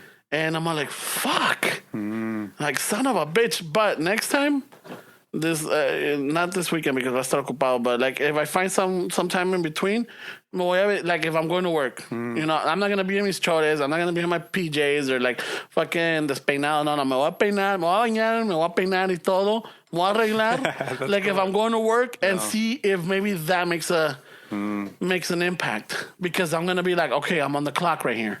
Yeah. Because acá se me hace fácil, fucking, I'm trying and then all of a sudden, está la mechilla, I'm like, chiquita, y luego la comienza a acariciar or whatever, you know? Yeah. Or el pinche gato's doing something silly and I'm trying to take a picture of it, you know? That's cool that you think like that way. A ver qué. Let's see. We'll see. Let's see. I have my doubts. Yeah, no. I mean, I have to start doing something because it's frustrating me that I can't grasp it. But it's not really, you might not complete it right now, but if you give up, then then you just keep going, güey. No, ni madres. It's like working out, güey. I mean, we all try to lose weight and then we give up and then we just give up. but if we just have to keep going. You got it, yeah. And then you're not gonna get it the first time. Yeah, it's okay to fucking. Well, I'm not gonna justify it, but like I veces that you fall off the wagon, you know, you're off the wagon type of deal. Yeah. And then it's like, oh fuck, but no, vuélvete a subir, cabrón. Get back on that fucking horse and you know, y síguele. Yeah, I mean, I read this thing también where that kind of like put a lot of things into perspective last week, where it was talking about how usually when we start something, we first need motivation, right? Well, I want to. And then you get inspired and then you take action. That's pretty much the process that a lot of people use. Where and this guy was saying that he takes action first. And then he pretty much does it the other way around. He first takes action. Yeah. And while he's already starting, he gets motivated. And he's already started, and then he gets inspired. But at that point, he's already started. Oh, okay. Instead of getting motivated, get inspired, and then take action. Yeah. A lot of people don't even take action. That's where they get stuck. Because you talk yourself out of it, way. Yeah. I've been trying to get into jiu-jitsu for 2 fucking years. Oh, they're going to kick my ass. I'm going to look stupid. Yeah. I'm out of shape. Oh, this and that. I can go like that my whole fucking life, way. And the first day that I took it, I was like, what the fuck was I afraid of, way? All that shit you fabricate, way, and then you create those barriers in front of. What's your schedule like for the jiu-jitsu? ¿De qué horas a qué horas? Jiu-jitsu's from 7:30 to 9:30. Oh, shit. 2 hours. Yeah, 2 hours, right? How much of that is like, you know, like a class, like, you know, where like they're telling you the breakdown of the moves or the techniques? The first part of the class is warm-ups, and it's hard shit, Wayne. It's hard. Shit. Like, you do a lot of shit that's like, what the fuck is this? So you do warm-ups, and then they teach you a move, and then you partner up and you practice the move, and then you work on different body sizes, and then, you know, you go with women también, smaller sizes, and you just kind of go all around. And then the last part of the class is just like fucking sparring. Free for all. Yeah, you just... fucking Royal Rumble, cabrón. Yeah, pretty much. When the bell rings, and then you switch partners, and then I'm telling you, I fucking hate that shit. Way I'm not there yet. I'm not there like that. Oh shit! it hasn't clicked. Yeah, I haven't had that aha. Okay. Oh fuck! I love. So this. Then you know what I'm talking about. I know, dude, but don't fucking give up. No. Like, you can easily talk yourself right there. Where that's where everybody stays. Where I'm not gonna give up on that because there's. I want to be, so it's not just for me, but it's for us. It's like, so there's something like, I want to learn it for me, yes, but I want to apply it for us. And el sentido, like, I want to be able to help out Fernie. I want to be able to fucking do stuff for the podcast. Yeah. You know, I want to learn how to do this. And I see all these other fucking guys, los de Échale Ganas, güey. Ese cabrón, dude, he does his videos, están chingones. Los pipiripao, güey. Fuck, those fucking videos are amazing. Yeah. The little clips, they're a minute long, and then like, parece nada. But now that I'm trying to do this, and I'm trying to look at the Adobe, todo ese desmadre, every little thing that they do, that's at least like fucking 5 hours. Yeah. For, you know, or maybe less. I'm just, you know, by me it's maybe 5. But look at this, Ramon. When you see somebody that's more successful at what you want, you got to see that the reason they're like that is because they failed more times than you did. Oh, yeah. That's the only reason that they're like that is because they failed many times. And you always have to have that in your head where if you want to get there, Dick, I mean, you can get there, but you have to embrace the challenges. We want to live a life without problems, güey. That's impossible. La queremos todo papitas, güey. You have to realize that we're all going to have problems. It's just what problems do you want to have? Yeah. If you say I want to go to the gym, there's problems that comes with that, dude. So you have to be able to say, I accept those problems. What's the problems with going to the gym? I got to make time now to go to the gym. Okay. I have to eat better. Oh, fuck. I got to wake up earlier. All those are considered problems, but you have to realize that you have to accept those problems. And then you can't. It's impossible to not have any issues with it. Yeah. It's impossible to fucking be like, oh my God, I'm happy all the time. No. There's going to be frustrating moments, and there's going to be moments where you're going to feel like shit. You're going to feel useless. You're going to feel like, fuck. But en esos momentos where you're like, okay, wait a minute. Si fulano de tal puede, why can't I not? Why can't I? Yeah. All right, so what did he do? Or what did this person do? You know, did she go to school? Did she take a class or anything? So I have no problem reaching out to people and asking them. No. Because I've asked these guys, they're like, oh yeah, dude, there's tutorials on YouTube and everything. And I've looked, and they even warned me, like, you know, just they're going to go into a lot of things, and sometimes they're just going to waste time. But sometimes it might help you. For me, I had to, fast forward or anything to get to the part that I wanted to work on. I'm like, all right, cool. You know what? That's something that I admire about you, way that you're not afraid to ask. Mm-hmm. You're not afraid for people to be like, what kind of question is that? You just ask it, way. Yeah. Like I read a quote the other day that reminded me of you, where it said that a man that asks a question is a fool once. A man that doesn't ask a question is a fool for life. Oh, okay. And I was like, that's fucking Ramon right there. And I really admire that about you, way. Thanks, man. And I'm trying to incorporate that myself because, we all go through shit, way. Yeah. And I'm trying to be more like, man, me vale madre, way. Let me ask more questions and be the vulnerable one. I la cago en el jale still, way. I mean, it's still fucking, I just still do shit that it's like, man, what the fuck, way. But I mean, I'm dealing with some shit right now that I left at work, where fucking quitar una pinche manguera, güey, and I think it was a metric, and I put a standard llave, y I thought que quedó bien, pero nah, güey. So I'm thinking... Barriste el pinche tornillo, güey. No, pero no es tornillo, es una hydraulic hose, güey. Oh! So I'm thinking, how the fuck am I going to take it out tomorrow, güey? But that's how you learn, güey. Vice grips. Yeah, I know. I think I'm going to... Vice grips, and then change the hose completely. Yeah, well, the hose was leaking, so it had to come out. Change the hose, It had to come out, but... No mames, güey, me costó un chingo. And I was like, I used the wrong one, güey. Pero that's how you learn, güey. Mm-hmm. And you have to look stupid, güey. You have to be able to man up and be like, or woman up, whatever the fuck, everybody. But you have to be able to accept the fact that you're going to look stupid sometimes. Oh, la vas a cagar. La vas a cagar, güey. Yeah. Or maybe don't think of it as you're going to look stupid, güey. Yeah. Just asking it. Because Ramon, I'm sure he doesn't go, I'm going to look stupid. Let me ask this question. He just asks the question, güey. Yeah. He doesn't have that whole thought process where he goes, I don't, me voy a ver pendejo si le pregunto. I think because you've been like that for a long time. Yeah. But if you're first starting off, you're going to associate looking stupid. Yeah. But you've. But you know what? There's been times that there's certain things that I don't know, or certain phrases or ¿cómo te diría? Just like, what was the recent one that I was asking? Quid pro quo. Mm-hmm. Quid pro quo, right? So Quid pro quo. That one. So I was asking the mija. I'm like, hey, what does that mean? She started telling me, y nunca acabamos, because then I fucking asked another question y no la dejé acabar, güey. Yeah. But I need to go back to that one. I need to ask her, hey, sabes que no te dejé acabar, because cuando me contestaste esto, then it inspired another question, and I went from there. Yeah. But it's got to do with quid pro quo. It's just fucking favor por favor. Yeah. That's where it breaks down. And then I remember también when with pro bono. I don't know what pro bono was. Is that what's the guy who's married to Cher? Yeah, or is it bono? Is it pro bono? Yeah. That was another one. La otra, oh fuck, what was it? Oh, MO. That's this dude's MO. So I'm like, what the fuck is MO? And Wait, you watch a chingo of shows. How do you not know MO? Way? Well, You watch that whole fucking FBI one? Yes, I do, but they always say MO, and I know what MO is. It's a profile. But what does MO stand for? Well, it's not the profile, but it's like that's his modus operandi. No, yeah, modus operandi. Yeah, just to fucking. Yeah, it's that's his motivation. No, or that's his fucking signature type deal. That's his MO. That's his, si Ramon fucking, por ejemplo, que te digan, yeah, fucking el otro día estaba ahí, me llegó este güey fucking asking me questions. I'm like, oh yeah, that's Ramon's MO.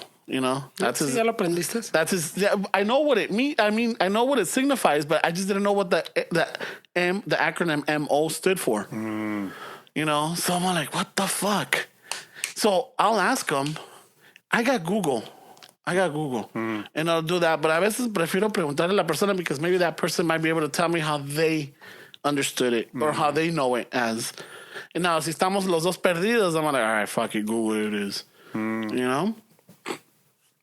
But yeah, yo por mí, fuck it, yo pregunto, I'll reach out. I got no problem. People thinking I'm a fool or thinking I'm silly or thinking I'm like fucking, what's the latest word, lady? Or the phrase thirsty? Thinking that I don't know. The latest? A ver, explícame En el esa. sentido like, hey, güey, no te veas tan pinche Thirsty? No. Thirsty's like when you comment on chicks' pictures. Oh, that's what that is? and you're always, Oh, never mind Wait, that. and you're always like, hey, you look great, or hey, you're always liking everybody's picture. That's somebody that's thirsty, from Is what that I what it know. is? Yeah? I don't know. I don't even know now. I've never heard That's this what one. I thought thirsty que esos fucking encimosos, no status. encimosos, pero por ejemplo, again, back with the fucking Cholo Fit, we're like, hey, how's it going? I'll send them like 5 or 6 questions, no me contesta, y me contesta una, and I'm like, and I'll reply and you know, go from there, donde dices, hey, espérate que te conteste, you know? So, en ese sentido, like sometimes, I mean, like, Thirsty's, from what I've heard, Thirsty's more like being a caliente, güey. Oh, Like okay. you're fucking thirsty, güey. All right, Like, never déjala en paz, güey. Like, Oh, so más con- like, you don't have to like all her pictures and you don't have to comment on you're fucking thirsty, bro. oh, look at that. Or Yeah. I learned something now. I know that one. That's what I heard, that thirsty I know was. that one. Yeah. Nah, well, see, nah, well, good thing you tell me because they're also going to look silly. Like, yeah, man, people think I'm thirsty. No, at some point. Yeah, no, see. Caliente. I used to have a fucking coworker, Guatemalteco, who used to say caliente pisado. Caliente pisado. Because they say pisado. Pisado, yeah. Pisado is like, como güey, ¿no? Yeah, decía caliente pisado. Shout out to the Guatemaltecos out there. Shout out to William Monzon. Monzon. Ese güey era cosa seria, güey. And then He used to say he used to jack off with a banana peel. Oh, he took shit. his- Come on. He said he used to like the feeling, güey. Oh. He's like, ooh. I was like, wait, no mames, güey. Yeah, with a banana No, peel. I have so many questions on that one. So, I'm like- just reporting the No, facts, all right. bro. So, not that he would tell you the details, but you never ask, how do you get the peel, Well- or how do you get the well- banana out without peeling it open? No, well, you peel it all the peel? way to where like the bottom part Yeah. is pretty thick. Uh-huh. So then you just close it and te lo Oh, cierras en la okay. pinche All right. rata, güey, and you All fucking right. start going at it, güey. Fuck, all right. And it's in there, está, you know, Yeah. still. Ahí ya se la tomó. I'm like, yeah. Oh, yeah. Oh, I'm like, it's This way it gets no, in but I'm trouble. like, okay, I You got tell me it. that's how they roll in Guatemala, but Oh, shit. certain places, I guess. Or certain maniacos like him. Probably. Yeah. Pero para eso sí tienen pinche creatividad, güey. Pues es que, güey. Yeah, speaking of creatividad, güey, the other day I was watching one of those prison shows on Netflix. Jailbirds? I don't know which one it was, güey. Maybe it was. It was one that the prison had like 6 floors. Dude, the way that, with the toilet, I was like, estos cabrones, they use that fucking ingenuity. Yeah, the telephone. Wait, that's so what happened though? Wait, fucking. Okay, so it's Jailbirds. It's like a 6-episode All right, pero series. ¿qué what happened? Wait. Let him tell the story, güey. Yeah, he took over, güey. No, because I'm like, is it that one? No, tell it, güey. You tell the You story. tell it better, he says. So it's You interrupt me anyways. I got excited, Dick. Tell me a I Stella got story. excited He with always the story. hijacks my topics. No, I got excited because I'm like, Tell him, güey. all right. The Ramon Show. Well, they share fucking plumbing, right? Because they're fucking 5 levels, no? Yeah. Tell him, güey. No, that is you got it going. All right, so it's mixed. It's a co-ed prison, right? But they have certain levels are for the men and certain levels are for the women. There's relationships in there. This mija has this vato, and they're together, but It's like a co-ed prison. yeah, but they don't mingle. They They're don't just in different floors. Oh, okay.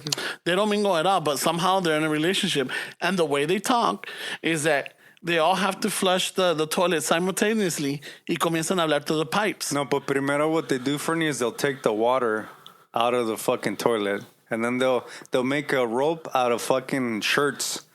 And then they put fucking letters in like coffee bags and shit. And then they flush and they feed the shirt. And then they what do they cut to hook it with? There's like something. What do they use? Is it like cups?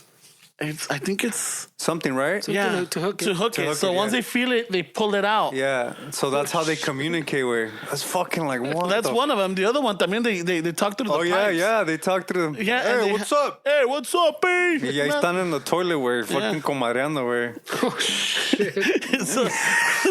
so fucking ingenuity al 100. Yeah, I was Wow, fucking super the impressed. fucking prison always have it. Y se mandan pinches chiros y todo también, güey. Through the ¿También? toilet. Oh güey. yeah, yeah. Be fucking my boyfriend's Express. hungry. Yeah, they don't Que fuck lo- Like the pneumatic tubes. Ándale. Yeah. They're like the fucking Costco tubes. Yeah, no, they don't fuck around. No. Fucking that but it's prison. always the mijas que se los mandan a los güeyes. ¿Qué? The food, yeah, because it goes from the Se las butt. terapean, güey. Fucking A, dude. But it's like, and I remember when we worked in Chino, the CYA, California Youth Authority. No, Simon. So Fernie and I, before we worked for the phone company, we worked for a small shop. You know, it was structured cabling for communications, right? So we had this contract with CYA, which was what is it? At a youth detention center. It was called the California Youth Authority. Oh. Right. So we would start at 3 and work to 11 because ya los encerraban a las 3, güey. Yeah. So we had to work and. Pues unos teníamos unos fumaban and otros fucking tomaban su coca y dejaban la basura. Si tomaban la coca in the bottle, they'll put it on the side and then they'll forget about it. Si fumabas, si aventabas a cigarette butt, hasta que fucking like 3 or 4 days in, they fucking sat us, when we came in, they sat us in and like, hey, stop fucking leaving trash. Stop leaving your cigarette butts. Because what you're doing is that you're giving these people fucking currency. Yeah. We're like, what the fuck?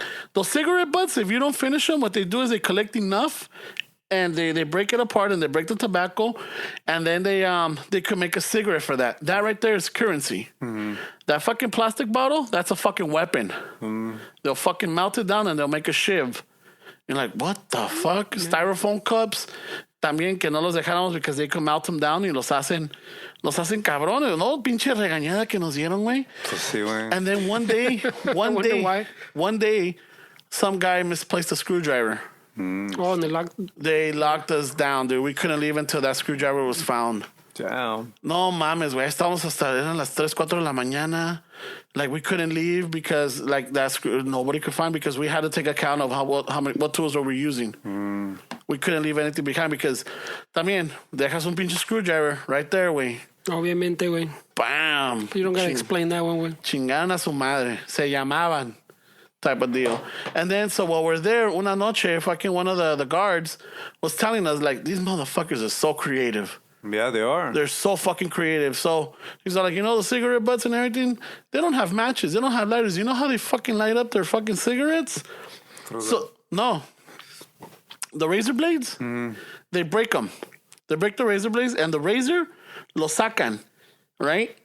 They'll wrap a little thin toilet paper from end to end and then they'll throw it into the socket. Once they throw it into the socket, it shorts out y se prende el pinche papel, güey. And they all rush in to fucking get that light. See, like that kind of shit, güey. Like these fuckers, I mean, if they applied that to the fucking something positive. Yeah, güey. I was watching some guy that they call Wall Street, with this black dude that's been in prison for like 20 years. This fucking guy knows everything about investment, way. Like he wrote books in prison, like portfolios and shit that he looks back. He's been tracking companies since 2008, since the collapse or whatever the fuck. He's been tracking stocks. They call him Wall Street, way.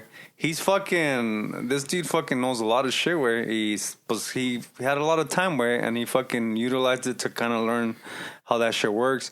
He's gonna be out in parole soon, way, and he was thinking of fucking just applying all that shit. Según ya cambió, like, the ways, like, he's not fucking attempted murder, whatever they charge him. He's not a violent. Yeah, but what I'm saying is, like, if you utilize your time, way, I mean, you could fucking learn all kind of shit, way. Yeah. When you got nothing but time, way. No. And that's the thing. It's like sometimes you need isolation. Yeah.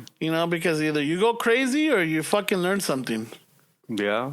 And yeah, so, no, estos cabrones. What always trips me out is, like, guys out here that go to the gym, they eat fucking 5-6 times a meal, they fucking a day, they fucking macros, they weigh their shit.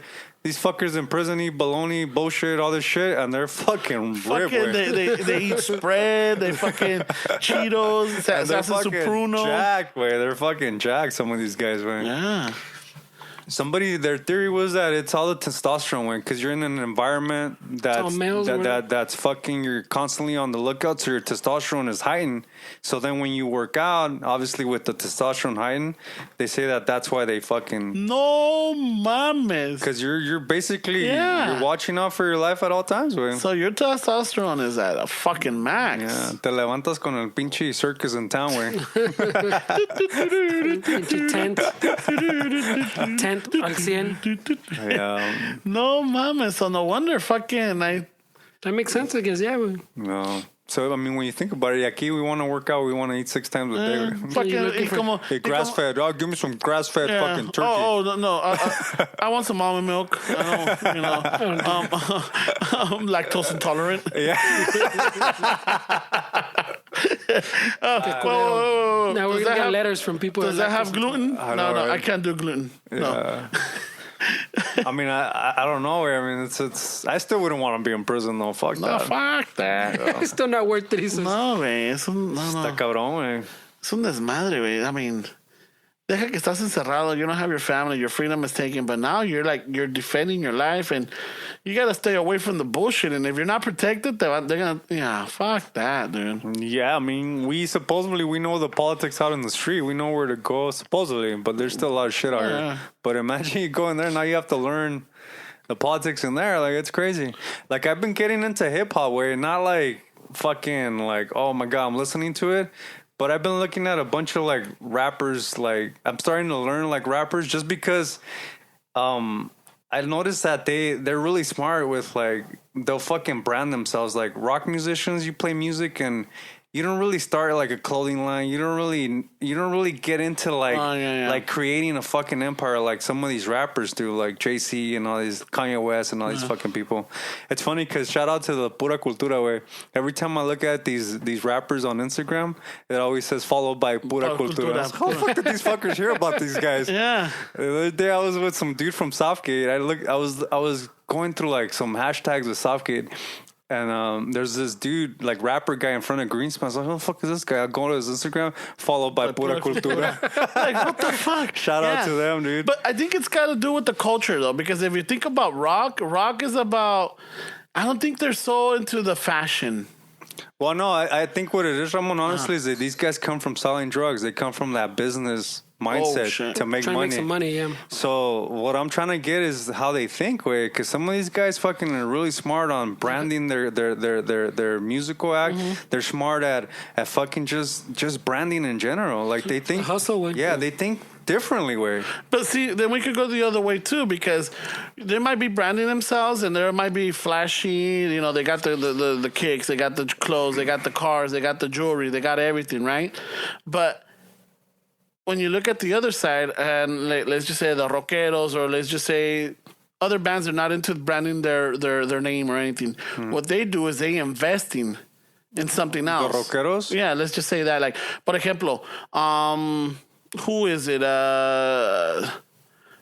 was I looking at the other day? Was it Tommy Lee or was it one of these old rockeros that they're like still worth fucking shitload of million, but because they have fucking money invested in things that accumulate worth. No, but these rappers, I'm not talking about like the clothes, but these guys.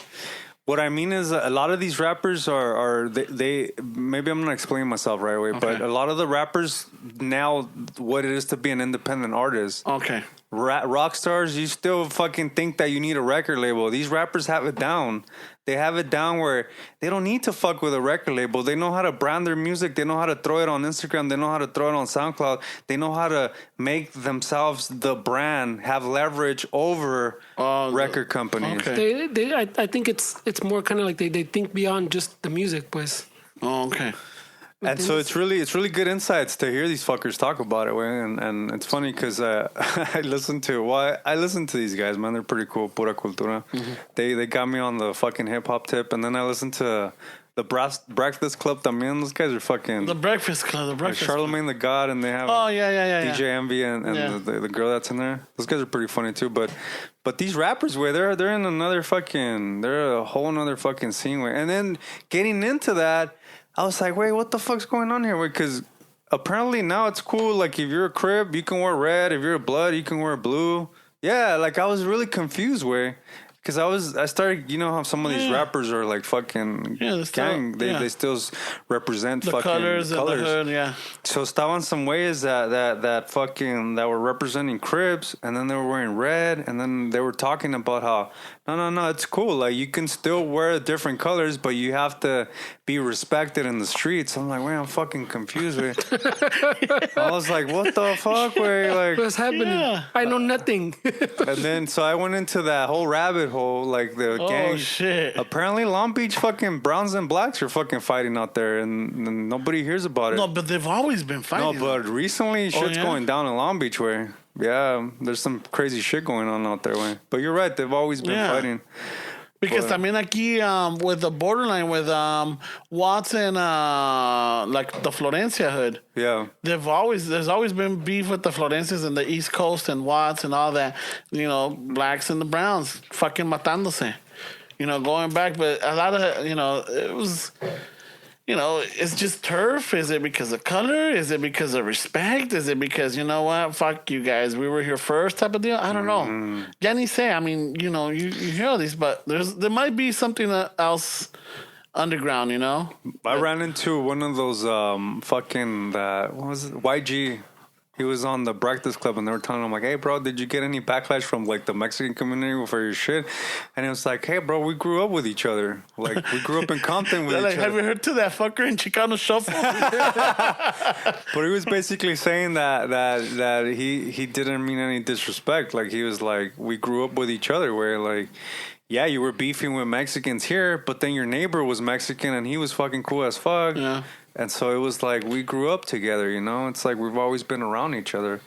And I remember like the only time that they wanted to fucking rob my ass in high school was this black gang called 211. It's a bunch of fucking black dudes. And they came up to me like, hey, let me get your shit. And I was like, we were fucking nerds, like fucking like guys that played music and shit and played Sega and shit. Yeah. And these fucking dudes come up to us and fucking try to jack our shit. And I still remember and the guy was fucking like, he was acting all tough and shit. And I was like, fuck, dude, this guy's gonna jack our shit. Like, we were like 14. Mm-hmm. And the homies kind of were like, fuck these guys. These guys don't have money. So they left him. He se quedó ahí solo. And then, I don't know, somehow we were like, fuck this fool. Like, let's protect ourselves. Y ya cuando vio el güey que nos estamos poniendo todos pinches, like, what's up? Yeah, bien bravitos. It's like, oh, what's up, homies? Yeah, it's cool, right? It's cool, homies. And we're like, fuck you, puto. Y no le dieron la putiza, ¿verdad? No le dimos, pero pinches nos salía pinche humo de las narices, güey. Fintearon chingones. Ya, le dimos la finta, güey. Yeah, they never fuck with us after that. Están unidos esos cabrones. But remember in the 90s, se escuchaba un chingo with the Browns against the Blacks for him. There was a lot of fucking beef, you know. They're like, you know, they'd be like, hey, what's up? You know, fuck you, essays. They would say that, essays. Yeah. I'm like, they used to call us wetbags. Yeah, beaners, wetback. Yeah. You know, what was the other one? Like, también, they would call us Spanish. Really? Yeah, like, that Spanish kid over there. You know, they would say that. I'm like, what the fuck? Well, maybe because they don't know the difference between the Mexicans, the Salvadorians. Ramón, la ya es español, me cae gordo a mí también. A mí también. Aquel vosotros, motherfuckers. Hablando de españoles, güey. Fucking, I have a Russian coworker. So he always gives me these fucking little random fucking tidbits or like random useless information, right? So one of them he was telling me is that que los españoles, how they got their accent, is because one of their kings had a lisp. Ah, that makes sense. No sé si estaba tartamudo o tenía lisp. What? That's crazy. Buenos días, mi pueblo. You know, the Castellano, no? Well, that's what is referred to Castellano, but it's not the the Castellano is because of vosotros, you know, and all that. That's I guess how you refer to the Castellano. But apparently, que el rey tenía a lisp.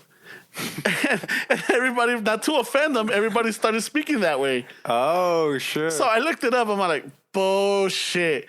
It's a myth. Ah, okay. It's a myth, right? I like it though. I'm surprised Ramon fucking went Because because I'm like, if I throw this one out, this is a good one. But if I throw this one out, I'm like, I'm gonna look stupid. Yeah. He's fact checking himself now. So it's just a myth. Yeah. The other one he told me, he comes up to me. Wait, you still trust the source? No, I don't. I don't trust him. But he comes out with some good ones. Yeah. So the other one he comes in, he tells me, Ramon, what is the United States gonna do when they lose Alaska? I'm like, what the fuck are you talking about? Yes, it belongs to Russia. I'm like, no, it doesn't. He's like, yes, Russia did not sell it to the United States. They leased it for 99 years. I'm like, shut the fuck up. Y así quedó. And then I was getting ready to leave, so I'm like, fuck it, I'll look it up and he told me like on Friday, I'll look it up on my way home. No sé qué pasó that I didn't.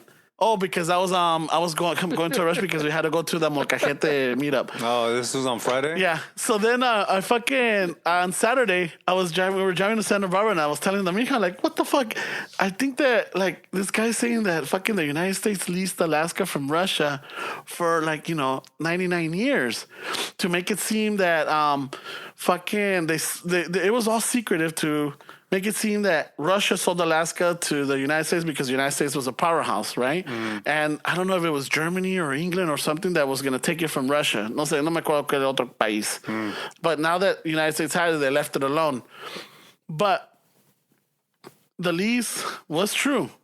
But somehow during, I don't know what was it, like the Stalin was still around.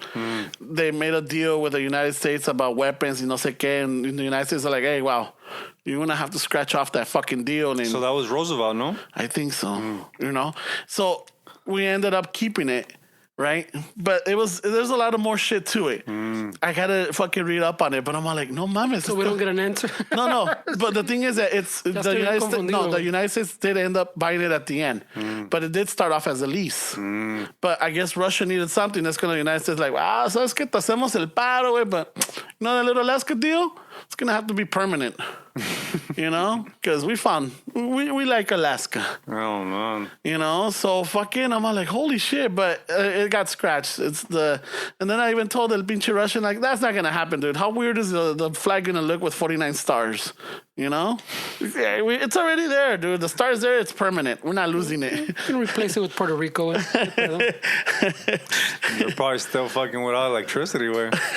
Pinches culeros, güey. And who was the other one? Oh, then this salió otra que la mija was telling me about the American Samoans. America Samoa? They're not citizens. Nope. They're not citizens. It's a territory or there's another one. Something to see with, but it's not even like Puerto Rico status where yeah. So the thing is that the American Samoans, they love the democracy. They love everything about the United States. But when they ask them, so would you become a citizen? They're like, nope. Nope. So then the me estaba diciendo la mija that she was listening to this podcast and the interviewer went through all of this. Finally, she went back and she asked all of them, why not? So what the American Samoa realized, and they're learning from Hawaii's mistakes. Because Hawaii fucking took the citizenship and everything. But now since they're under the Constitution and everything, they started losing, the government can now start taking land and the people could start partaking into it. And so Hawaii lost a lot of its culture. America Samoa does not want to do that. So in order for you to buy property in Samoa, your bloodline has to be 50% Samoan. It's like, holy shit. So there's like... ¿Ya la armaste? I know, right? There's still parts of Hawaii, though, that you can't live unless you're on the island. There's some parts, they want to keep it pretty traditional. Legit, yeah. But the ones that... Somehow Eddie Vedder got in. Like, he has pull. But somehow he was able to, he had to go through a whole process where I heard in an interview that he was talking about. He had to go through a whole process so they can let him buy a house in one of the big islands that's out there. Really? Yeah. Apparently they're like that. What you're saying is that they want to keep it traditional. Yeah, they want to keep it where, like, it's the family, the culture. Mm-hmm. I don't blame them. No, I don't either. But I'm like, fuck yeah. The U.S. is always trying to fuck shit up, man. Seriously, güey. No, man. Fucking A. Pero... pero pinche hablando. Dale, no. Finish your... No, I'm done.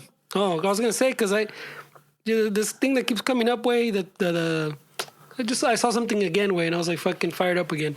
El pinche los veteranos that they fucking, not the gangster veteranos, the fucking military veteranos. I'm all like, oh, what's up, hey? Fucking, up they want with them, dog? they want retouches on their fucking placazos or what? The ones that they deport way. Fucking, I saw a whole other little thing on it. I got fucking Oh yeah, that's all pretty angry about crazy. that fucking mamada again. A ver, explícame. We've talked about it before. The veterans, the military veterans, that they fucking deport way. Like the fucking Vietnam veterans, even like the Desert Storm, and even the fucking other mamadas from that way, Iraq and all that shit. Que fucking les prometen, hey, yeah, we're gonna, once you do your service, we expedite your citizenship, quizás, chido. And then fucking they get here, they commit some fucking crime, órale, way. Pero a couple of them, I saw like a little interview with them, they went, they served some time, and then when they finished, los mandaron a la fregada, way. Los mandan pa Tijuana, they deport them. Like if they're just like like the ones that everybody's always complaining about, oh yeah, they're just sending criminals, and then they deport them after they're fucking, no, but these are veterans, way, people that served in wars, way, and todavía los mandan para atrás like nothing, way. Vergas, way, los vale verga that you fucking fought for our fucking freedom y todo, our rights. Well, I was under the impression that in order for you to be in the service, you have to be an American citizen. Nope. So apparently, you could just go sign up and then fucking do your time and then come back. You have to be, I think, at least like a resident, I think, no? Well, I don't know how it is now, but I think in Vietnam, they were really... They're just they didn't care. Loose with like...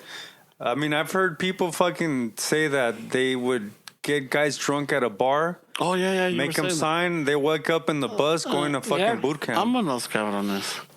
Yeah. I saw that thing that you're talking about. It comes up like I want to say like every year I see something on it, way, because it's been going on for a while, way. It's not something new, but there's like a whole little, like someone runs a whole like little shelter thing there where like, so cuando te mandan para allá and you don't know qué hacer, llegas to the little shelter and they help each other out, like set you up with the fucking pad or whatever, find you an apartment, find you a jale or whatever. Yeah, licenciado to fucking. I think for veterans, I think that's pretty fucked up that they do that way. Well, because the whole point is, like a lot of these guys at the interview, they tell you, hey, once you fucking serve your time, we're gonna expedite your citizenship way, your naturalization way. We're just gonna put you like on the fast track, and they never get it. They just assume, I guess, or they maybe explain to them as fucking, which makes more sense that they're a little more sneaky, because when these guys get out, they assume they're citizens. I served my time. Like you say, yes, I'm a citizen now. It's a done deal, like. Until all this shit goes down, they go, wait, but I'm a citizen. No, wait. You never fucking went through the process way. Oh, shit, naturalization. Yeah, the naturalization way. Pero el pedo también is that the oath that they take in the military is almost fucking the same as the oath that you take with the fucking citizenship. Yeah, they should automatically make them citizens, in my opinion. Well, I mean, once you serve, no, para no hacer que alguien firme and then... No, well, if you go to war and you come back, you should be a fucking citizen. There's no question about that. Because, they even interview some old... I don't know if it was the immigration fucking like some kind of director. Is that the one that the comedian did? There was this comedian guy that does like comedy. Where he just did the one I saw. Where he interviewed the guy and he was like, "What happened to George Bush? He was caught with coke. He had a second chance. You can't give these guys a second chance." No, but that's the way. If you noticed, but it's that one, no? Yeah, when he asked the dude, he was like, "So what do you think it is to be an American way besides a piece of paper?" And the dude's like, well, that you love your country, you're willing to serve your country, you're willing to defend your country, blah blah blah. And the dude's like, these guys went to war for us. And they all love their country, and they all fucking have American fucking head. They all fucking, they're Americans, no? They check off all those boxes, and the dude's like, yeah, I guess, but they fucked up. Yeah, no, what the fuck? It's crazy, way. Because a lot of these, most of them, I think, is they committed some kind of crime, pues. But instead of just having them serve their time like a normal person, they serve their time and los mandan para afuera. That's what his point was. Yeah. Bush got caught with coke. He became the president. Isn't this a country that you give people second chances? Like, especially if they serve their country way. Especially a bullshit ass fucking war like Vietnam way, where nobody even knew what the fuck they were doing there way. Pues igual que ahorita. Pues ahorita hablando de eso, remember when last week we had el de Draw Hard and Narcomi? He was talking about his grandfather was in the World War II, right? Mm-hmm. So I'm like, holy shit. So I wanted to start looking into it. Pues... what was it, on Thursday? It was June 6th. That was the D-Day. The D-Day, yeah. Anniversary. That shit, yeah. And I'm all like, son of a bitch. Ese día estaba ocupado, but I wanted to do something, and I wanted to look into more because apparently there's a whole thing about Chicanos or Mexican Americans or the Latino that served in World War II. Yeah, so it's the whole thing like what you're talking about, all desmadre, güey. Yeah, so I'm all like, holy shit. I mean, like... I really want to, because we know about these other things, the Marines and in Japan, about the Rangers up in Europe, you hear about the Navy during the Battle of the Bulge, todos estos pinches desmadres, and then you hear about maybe the, what was it? There was one with Native Americans. They used to call them the Wind Talkers. Yeah, there's a movie too. That's right. Nicolas Cage. Yeah. Was it Nicolas Cage? Yeah. Yeah, and fucking it was that. Well, yeah, we're disproportionately drafted. Way.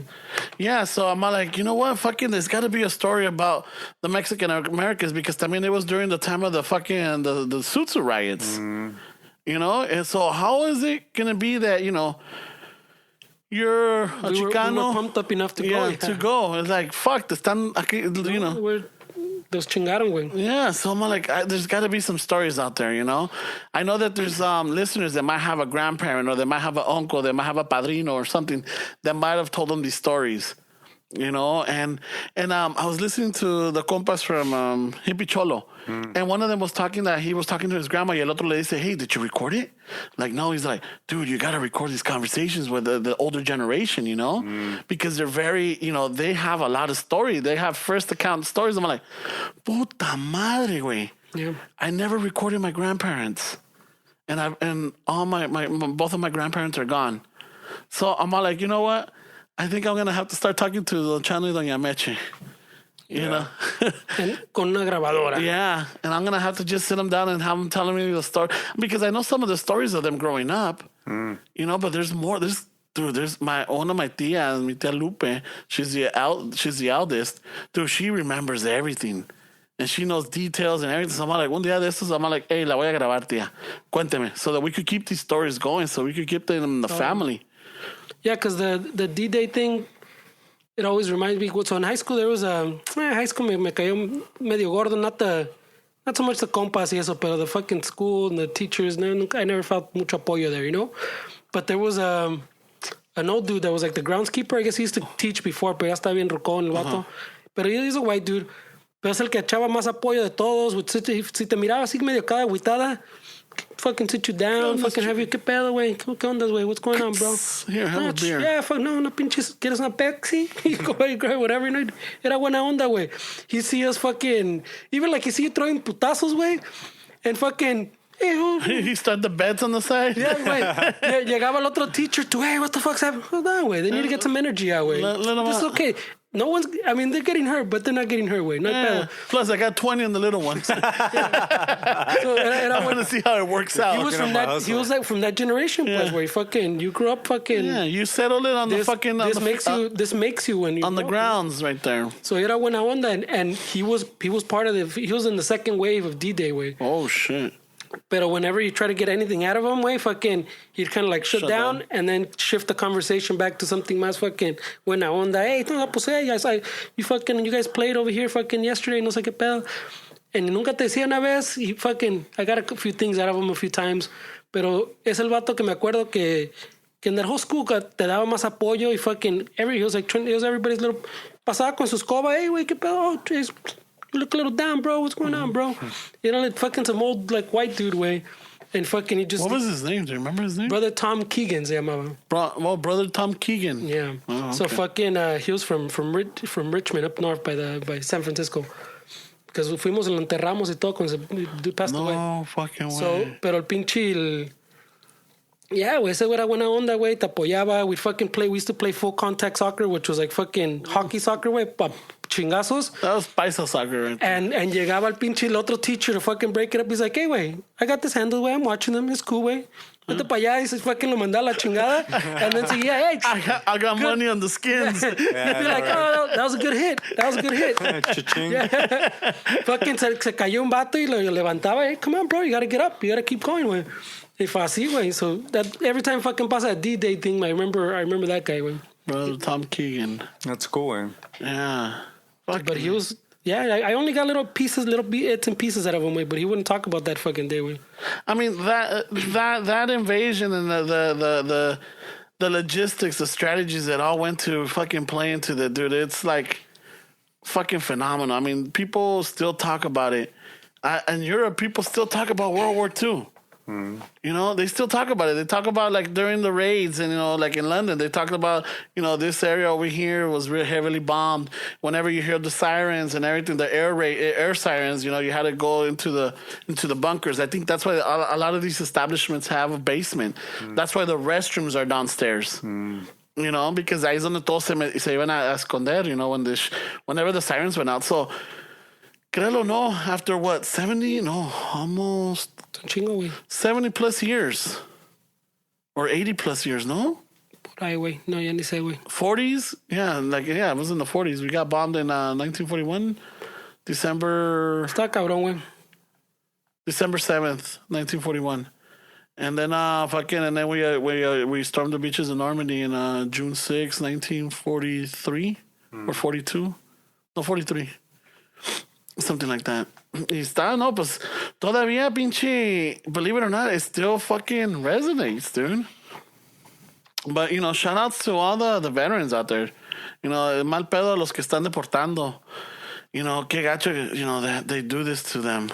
You know, over there in the West LA, there's a VA hospital over there, dude. There's a lot of them that are still struggling. You know? Yeah, we don't take care of them, güey. You know, a lot of them are still fucked up. Les tengo mucho respeto, güey. Tan cabrones, güey. I mean, they're doing a lot of work también with that MAPS, that organization that's helping the vets that come with PTSD. They're doing controlled psilocybin sessions with a therapist. So they'll give them a dose of like psilocybin, and then they'll... What's psilocybin? It's like it's a form of like a hallucinogenic, like a mushroom or like in that family, pues. And so they'll give them a little bit in a controlled setting. They're doing studies right now that a lot of the vets that have PTSD, 1 or 2 sessions is done. Oh shit! Completely fucking done with. So it's like the scientific ayahuasca fucking treatment. In a few years, each one of us is gonna be able to go into a fucking center, get that same treatment, and get rid of all the shit that we're carrying as kids with. So instead of like therapy, you mean? Yeah, it's a guided session. You have a little shaman. Everybody's on board. The government's funding it. They're doing research right now at the John Hopkins. MAP's doing great work with PTSD fucking people, especially vets. They're in a controlled setting, and they're having phenomenal fucking results with. Oh shit, está chingón, güey. Another fucking shout out. I don't know if you've seen it, but the companies or the establishments that allow a veteran to work with their service dogs. Yes. No mames, way. A lot of these people, they're like, you know, they really need their.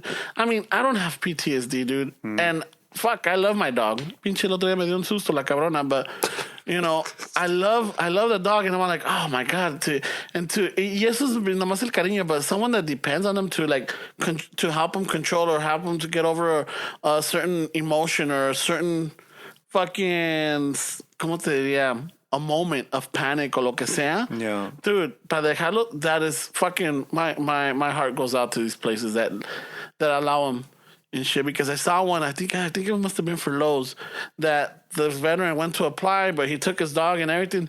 They hired him and the dog, so both of them have the little vest. That's awesome. You know, like, no chingues. Why don't we have more of that? I saw one where it was like a prison fucking program where the prisoners would train the dogs for service dogs for veterans, and it was, I mean, my fucking, se me enchinó el cuero, güey.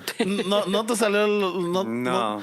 Because I think I saw the same one, because uno de ellos he was a very violent one, and he teaches the little dog, or he's teaching the puppy, but it's hard for him to let him go now. Well, that's the sad part about that documentary, is that these prisoners get attached to these dogs, and then they have to give them.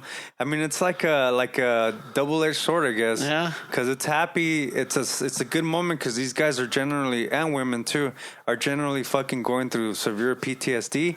So these dogs really help them, but then the homies in jail leave fucking hurt and like, damn. Well, because it changes their whole mentality in prison, in the sense, you know, like they're not, they're not so angry, they're not so fucking frustrated or que sea. So now they're like, they're taking that energy and taking it positive and spending time with this little animal, with this dog, They're showing it, and they give it the love that they can't demonstrate in the prison. Well, some of those guys, that's the first time they've ever taken care of anything. Yeah. Besides themselves, I guess. Y luego I saw that one. I'm like, what the fuck? Yeah. But the thing is that uno de ellos era güero.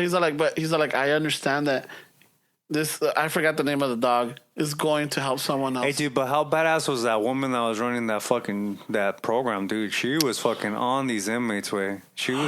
They were afraid of her, way. Oh, shit. ¿Es una morena? No, I don't know. This older white lady. No me acuerdo. Dude, she was fucking running a tied fucking group right there. Yeah, these guys were fucking afraid. And she would call them out when they were lagging. How come you haven't trained them on this? Why is this dog fucking lagging here? Obviously using different words, but she was fucking on it, dude. Yeah. She was running a tight program way. And it's good way. Like, that's one of the things why I say it's a good time to be alive way. Yeah. Because... honestly, what this is going to do for people, not only vets, us that go through shit that we're carrying from a kid, from fucking all these traumas that are making us the way we are as adults, we're going to be able to go into a fucking place, and just fucking... Now, let me play devil's advocate in this one. Because I've heard a lot of people are interested in the, they're curious, or they really think that, like, for example, el ayahuasca, right? That it's supposedly going to help them resolve issues, right?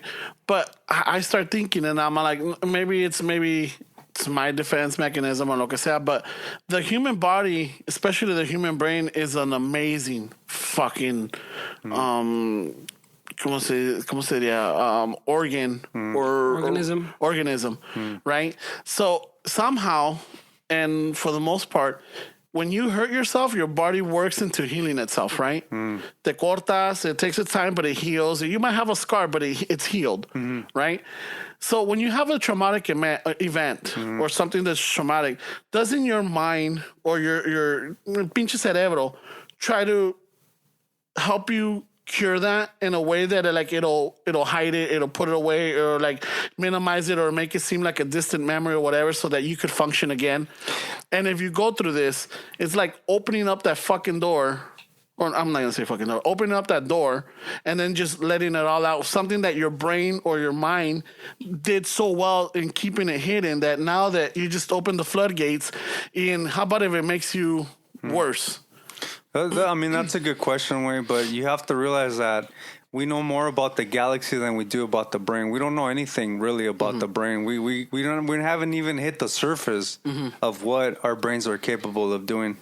And I've heard this same argument, Wayne, similar kind of argument with people that are advocates of, like, the DMT and stuff like that, ayahuasca and shit like that.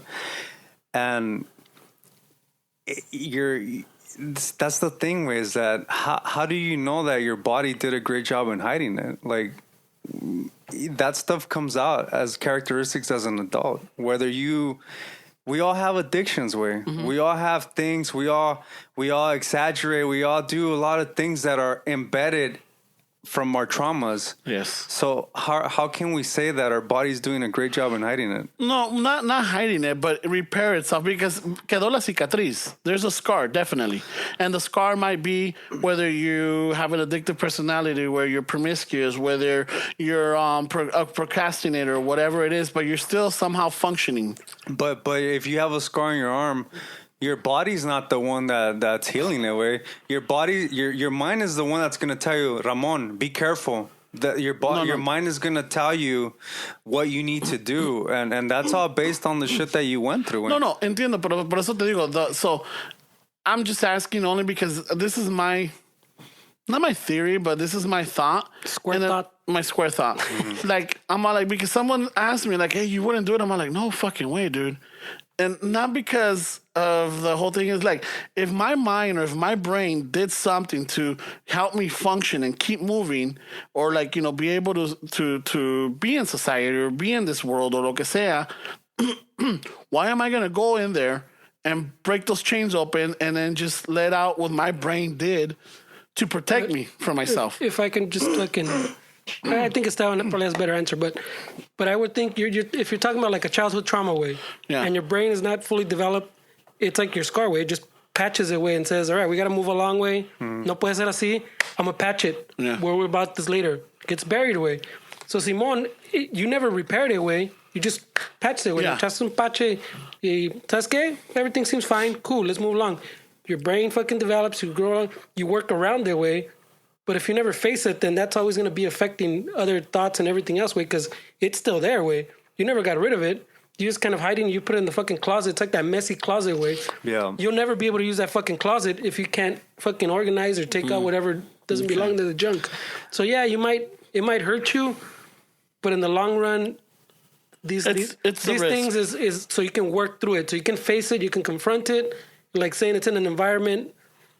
Like that one too. No, you do it's a controlled environment, right? With the ayahuasca, you do like with the shaman and everything. Yeah, too. yeah. And you get prepared for it. So it's like a guided like trip. So someone you just don't do it and fucking let it go wild way. Yeah. So they know how to fucking ease you into it way. So it's not just letting it all out and fucking.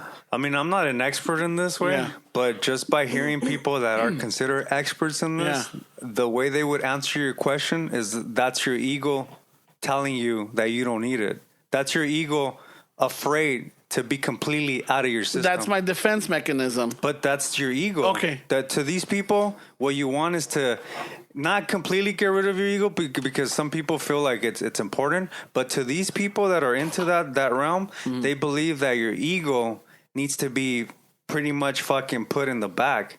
And when they say, oh, well, no, I'm afraid that I'm going to fucking lose control, they tell you that's your ego talking. Your ego doesn't want to give up the control it has in your fucking brain. That's why your ego is telling you, I don't need this. Oh, no, we don't need that. Oh, no, that's going to fucking get us this or that's going to do that. For me, it's not that I don't want to lose control. What I don't want to do is open up Pandora's box. That's your ego. Is it? Yeah. Because, I mean, if it's not like, it's like... I don't know if this phrase goes, but it's kind of like in that realm where, like, if it's not broken, why fix it type of deal. But you might argue, well, it is broken. You know, it is broken because there is some trauma hidden right there. We all have trauma. We all growing up, it might be de que un pinche día no nos quisieron comprar un pinche dulce and we held down to that and then we just, you know, we have this. Or it could go as severe as being fucking, you know, abused. Or being, you know, una mala palabra que te haya dicho tu mama, que te haya, you know, or your dad que embarrassed you in front of everybody and you have that and it's buried behind or whatever it is.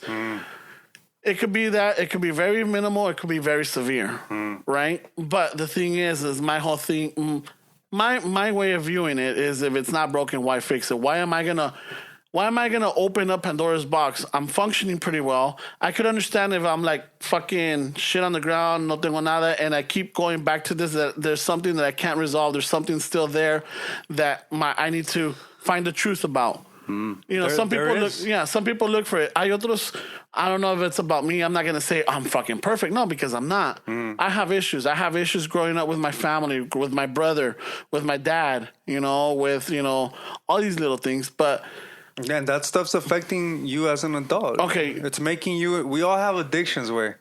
This is a reflection of the shit that I went through because I wanted to cover my body that I was self-conscious of. Okay. I like the fucking... I like the fucking... The pain, all that shit.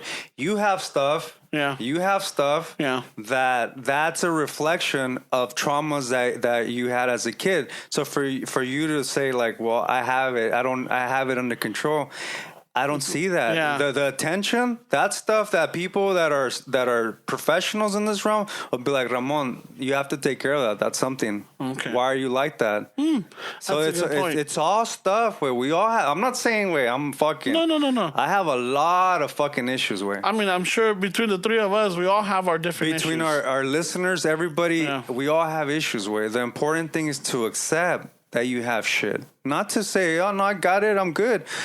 You should. I'm not saying smoke weed. That's not for everybody. I'm not saying do fucking DMT. I'm not saying do ayahuasca. But what I'm saying as a friend is to acknowledge that we all have things to work on. Whether we want to feel like we don't have anything and we have it under control or not, that's one thing. But whatever route we all take is a different route that it's for everybody. I'm not saying that you need to take DMT and ayahuasca. No. And I wasn't taking that you would, but I'm just saying like about about a person, like for example, I've been asked if I wanted to do it. I'm like, no, because I don't want to open up Pandora's box. So why is it Pandora's box way? I mean, you know what's there. That's a good question. Because I might not have the full details, or I might not have the full story, and once I do, it might fuck me over more. But why is it gonna fuck you over more? Because it's already there. Why isn't it not fucking you up now? Way? It might be fucking me up, but I don't have the whole details of it. As if once this gets turned on, I'm gonna have fucking santo y seña of whatever happened in my life and how it affect me, and it's just gonna be like fuck. But why are you afraid of that? I'm saying why not flip it on its head? Maybe you're right, because maybe this is a defense mechanism. Maybe it's me saying, you know what, everything's okay and I don't need this shit, because whatever it is, I moved past on it, but maybe it's still there. But I'm saying, why not flip it on his head, and instead of saying, I don't want to know the full details. Why don't you want to know the full details? Wouldn't you want to know? It's one of those. I have this here that I vaguely remember. What's wrong with this memory way that it's like so vague way. And it contradicts myself, because I'm always asking questions and I always want to get to the down of it. But there's something, this really kind of worries me, because I'm like, fuck, if I don't want to open up something that I can't go back on anymore. You know, because it's open, and there's no way of me, like, how, I guess my fear is not being able to control it or just go down the deep end, because now I have this information that somehow I blocked, or my brain blocked, and now that it's all out in the open, it's just like, I don't know how to deal with it, and it's just fucking hit rock bottom from there. Yeah. You know, that, I guess it's a fear of that. But not that I'm okay, not that I don't need it. It's just that I'm afraid of it. But I feel like you need to really understand what it is. I don't think that you fully understand what the process is, because by you telling me that you think that you have what it takes to fix it, that's me telling me that you don't understand the process. You have nothing to do with anything, way. You have nothing to do with fixing it. You have nothing to do with losing control, because you have no control. No. And maybe it's one of those where, like, my words just spit it out. And it's a deal, like, not to literally fix it or myself. But, like, sometimes, it's like when you are working on something on yourself, and you kind of like have a blueprint of what you want to do, and it's open for errors, and it's open for changes. It's not a complete. It's not in pen. It's in pencil. You can still scratch off and everything, right? I feel like at this point, for me, if I was to open it up, it's like I'm gonna spill the coffee or spill something on this blueprint, and then it's just gonna be a complete mess. But you said it's in pencil anyways. Yeah, but it's gonna be a complete mess. Well, deal. Would you say the same thing if instead of fucking a drug, someone's talking to you, replace it with therapy? No, yeah, and I took therapy. When was it? Back in 2011. Yeah, but I'm saying in this case, you're saying if they asked you for do this, what if they just said, hey, one therapy way, go therapy, talk it out? Yeah, I've done it, and I'm open for Pandora's it. That's what I'm saying. Well, why is it not Pandora's box then? Because it's mainly, you know what? Maybe because I'm answering the questions that I'm being asked, not searching for them, but like maybe in that way, maybe because it's not. You know what? You're right. That one is okay. Fuck it. That one makes sense, because the only difference is that on another one, you're being guided. This one, you're being guided. One of them, you're open, and then you could choose the words that you could choose what you want to give. And then the other one with the ayahuasca, you can't, because you're... But why? What? No, I'm just saying ayahuasca. I'm using that one as an example. Because in the control... If I'm with a therapist, they could ask me the questions, but me, myself, maybe I could bullshit and give just the right answer to move on. You're just wasting your money. So that's what it is. So then something about you is afraid to really get into what's going on. Because if you're telling me that you're gonna even bullshit a therapist, no. But I'm just saying. No, I mean that's what he's saying. No. But if you heard it right, there was a distinction where the therapist, he's like, yeah, you talk to a therapist, and the part I think that throws you off is that part where you're saying, you take it and you're out of control. Like, it just comes out and it's out of control, and there's no control that the guy's there, but still, like, what is he really guiding? It's just going everywhere. It's a floodgate. Well, why is it different than it's the way I don't know as much about it. Fucking, I learn less than Esteban, but the way I imagine is the dude there, he's not like guiding you fucking 100%. Like, he's not doing everything for you. It's almost like you're asking yourself the right question so you can get the right answer. And then when you get off track, the guy kind of goes, "Hey, cálmate, güey." Yeah, well, he's like the guide is like The a guy- therapist. Right? So, but the way I see it is, por ejemplo, But I'm saying the questions are coming from yourself. we've all drank. We've all drank. We've all gotten pedos, right? No. So haven't you like? For me, it's like this is the metaphor. This is the way I see it. Like if we're talking without drinking, we're talking, and I'm gonna tell you as much as I need you to know or want you to know, right? Pero when we throw alcohol in the mix, fucking te voy a contar hasta fucking el detalle de la vena del pinche huevo izquierdo que tengo, which is something that you're not supposed to know or should know, but it's just because there's that extra influence there. And it's like, you know, I'm just letting loose. I'm a floodgate. I'm just opening it up and telling you things where like, fuck. Yeah, the next day I'm like, fuck, ¿qué te conté, güey? Because, you know, you lose that control. Not the control, but you lose... You don't have a filter, basically. Yeah. So that's the thing. Maybe that's the way I see it. Like at least with a therapist, you have that filter. Over here, if you whatever substance you take or whatever, it's just you're a fucking open gate. And yeah, it might be controlled. It might be controlled and everything, but it's still you're just gonna let everything out. And I guess that's the fear. It might be half. That being out of control is what I'm getting with. Yeah, that out of control. That you think is just a fucking desmadre, güey. No, fuck, al rato voy a contar chingaderas que ni no, like, me van a encerrar, güey. Well, no, it's just No, not I know, like, I'm just... I mean, I've done a few psychedelics, right? What it is it's because I get what you're saying, way, but you're missing the actual point of it, way, is that when you come out of it, it's not like you're left with like unanswered. It's not like you do heroin. All of a sudden you're a fucking junkie and you have to use it every day. You don't need to use it every day. And what it does is it just makes you feel like you're connected to everything. The more you feel like you don't have control and you realize that you don't have control, the happier you are. The more you realize that there's a saying that they say you're nothing, but you're everything. Okay. That's real shit. You're nothing, but you're everything. And that's what that makes you feel, is that you're a part of everything. Where it makes you feel like, wait, everything that I'm fucking worried about, it doesn't mean shit, where I'm part of everything. You know, they say like, this is what they say, dude. They make you feel like you're part of everything. Like, I can't say Ramon without accessing the whole fucking universe. Why? Who's Ramon? He's my friend. What's a friend? Somebody I talk to. What's talk? A language that we use on Earth. What's Earth? A planet. What's a planet? And then you're connected to everything. I can't look at you and talk to you or say your name without really going back to where we're all from. And essentially, that's where we're all from. Even if we want to fight that we're this color, we're that color, you can do that exercise that I did to you, and we'll all end up in the planet, and we'll all end up part of the same shit. And so that's what that does. Yeah, okay. It makes you realize that, wait, what the fuck? I'm nothing, but I'm everything. So what the fuck? The more you give into it, the more happy you are. Okay. You know? And it's a constant battle, you know? It's an everyday fucking battle.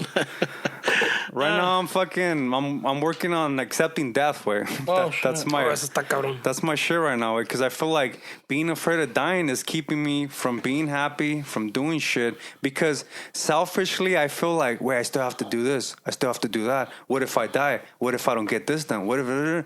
So, I'm still dealing with my fucking ego, You know cuál está cabrón, güey? When you do that, have you ever... I think there's a thing online you can do too, but the thing where you fucking put up how many weeks you have left, how many like fucking weekends you have left, like in your life, way, and you go, oh shit, way. I like at least for fucking people de nuestra camada, güey, ya estamos más para allá que para acá, güey.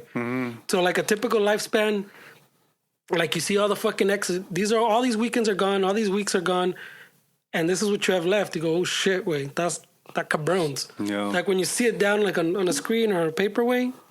Está cabrón, güey. I don't know if I've looked at mine. I've avoided that, but lately, not lately, but I had a coworker that Hector Mendoza passed away. Oh shit! All right. Yeah, a coworker that we had just passed away. Not the best time, but no, stomach cancer, stage 4. How old? 56. Damn, 55 or 56. He was young. Yeah, he was in his mid-50s. stage 4. And the thing is, that one hit me hard, dude. I mean, I knew the guy. He started with us. I still have un recuerdito que me trajo when he went to Paris, and I still have it in my desk. And it's just like, it hit me hard, and I'm like, no fucking way. The thing is that, you know, he passed away on May 25th, and we didn't find out till like June 4th or June 5th. Wow. 10 days later. Wow. And the thing is that he was going through a divorce. His daughters... That's the last I heard. Yeah, he was going through a divorce. He had broken up with his girlfriend, and his daughters were not speaking to him, so there was nobody to let us know at work or anything. And when we found out, because I think I'm not too sure about this, but I think a coworker was texting with him back and forth, a ver cómo estaba, and everything. When he wouldn't answer and everything, he went further. I don't know if he went to the hospital or somehow he got the information, and it's just like, fuck, dude, that one hit me hard. It's still messing with me, you know, to the point that el otro día Netflix showed me 50-50, with Seth Rogen y the kid, movie? where you know, it's a 50-50 chance, and I was watching it. No mames, halfway through it, I'm fucking watched it? I'm fucking crying, dude. Maybe you should. I'm fucking Don't listen crying. to Netflix, way.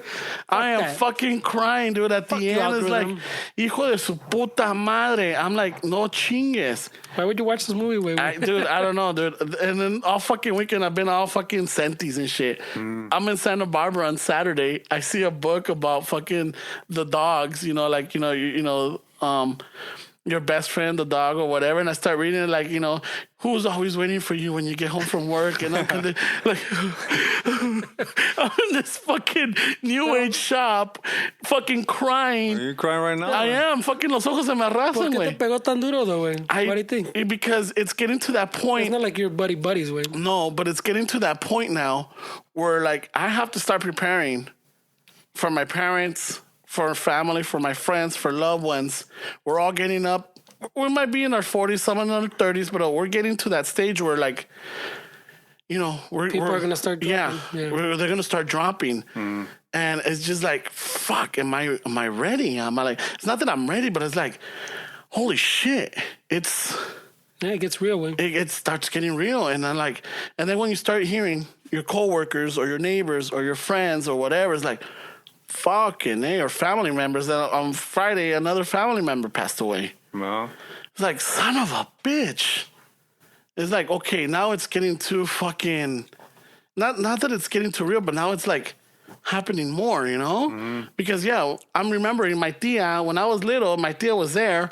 Now I'm fucking 40. Of course my tia is older, you know, and she passed away. Yeah. Like, fucking, and then fucking Netflix throws me 50-50. And then you fucking watch it. And then I read this fucking book on dogs. It's like, oh my God, I was a fucking mess, dude. Estás cabrón, güey. I'm a Don't fucking listen mess. to the algorithm. I know. But once I watched it, it kind of gives you a little bit of hope. What you watch? What? The movie, 50-50. The movie? Yeah, because it's When you shouldn't have watched it. yeah. You know, because I guess he's at Spoiler alert. yeah. Almost didn't tell you the whole movie. No. He's like at a stage 3 with his cancer. Ese de Hector sí está cabrón, though, güey. Yeah. I get it. I used to chat it up with that guy. Yeah, and you know, the last few moments that we would chat it up in the hallways. We caught up one time, you know, fucking No. platicamos un poquito más. You know, and it's now that now I'm trying to remember the last time that I spoke with him and I talked to him was on the second floor.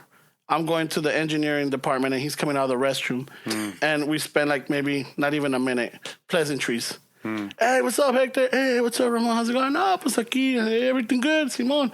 And you, pues aquí voy con engineering to get some prints and everything. Like, you know, just pleasantries. All right, man, take it easy. I'll see you later. Yeah.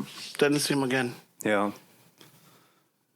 Yeah, death is one of those that, I mean, I'm trying to accept it, way. And I feel like that's something that's going to be, once I accept that, it's going to open up like, oh shit, I'm going to feel like a weight just fucking comes out, because I feel like it restricts us, way.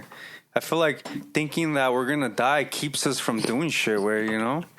But también, just to throw a little wrench, but not on purpose, way. But you think maybe you're putting too much expectation on the fucking, like, if I get over this one, this is the one that's going to do it. Don't you think there's always going to be the next one, way? That's what I Although mean. death, está cabrón. Well, that's why I said right now I'm dealing with death stuff. I mean, I'm not saying I'll be like this for the rest of my life. You say you're a shark. Why do you think I do things? Because why not? Yeah, you gotta keep moving. Like, what if I fucking die right now? Like, why not? I'm doing shit. Like, why wouldn't I? You know, there's a quote by this dude Confucius, this old fucking Chinese guy, and he says, a man is born with 2 lives. The second one starts when he realizes he only has one. You know? El Confucius is, there's That's good some memes. that's some mic drop shit, where You know what wasn't fucking, let me see, where the fuck was this?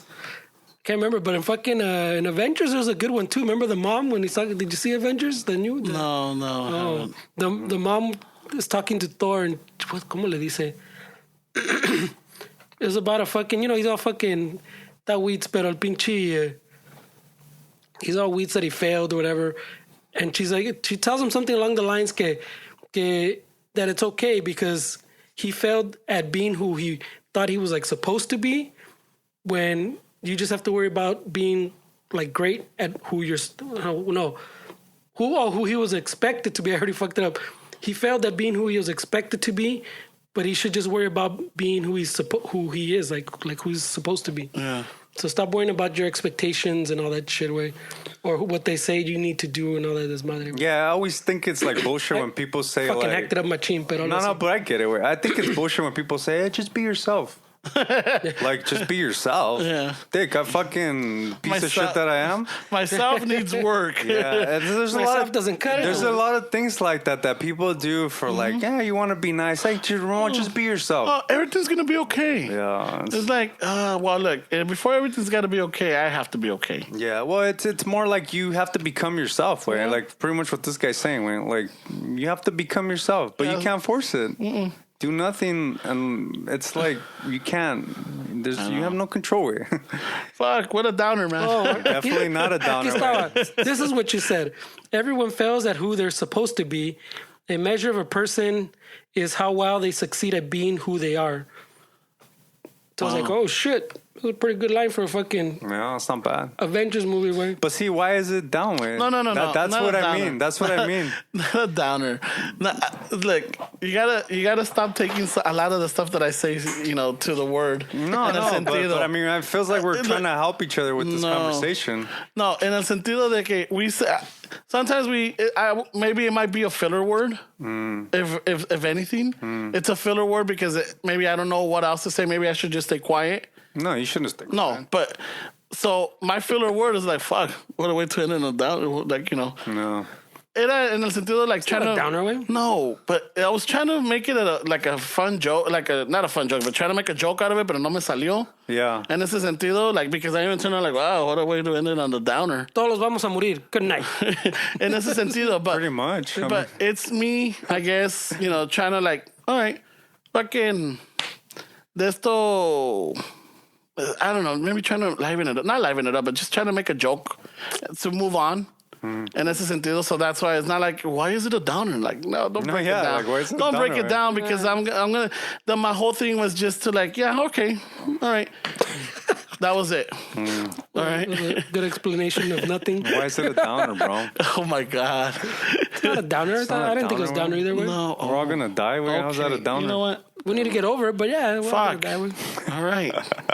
Good night. Ustedes cabrones. Not a downer, way. This conversation is not gonna exist someday, William. So what's the point? Oh no, I know. Let's just enjoy it, William. Oh, you know what? The one time you told me, like, what was it that you told me when we first started? That like, because I think I was talking about how I wanted to be in radio growing up. Like, oh, we're doing it now, Ramon.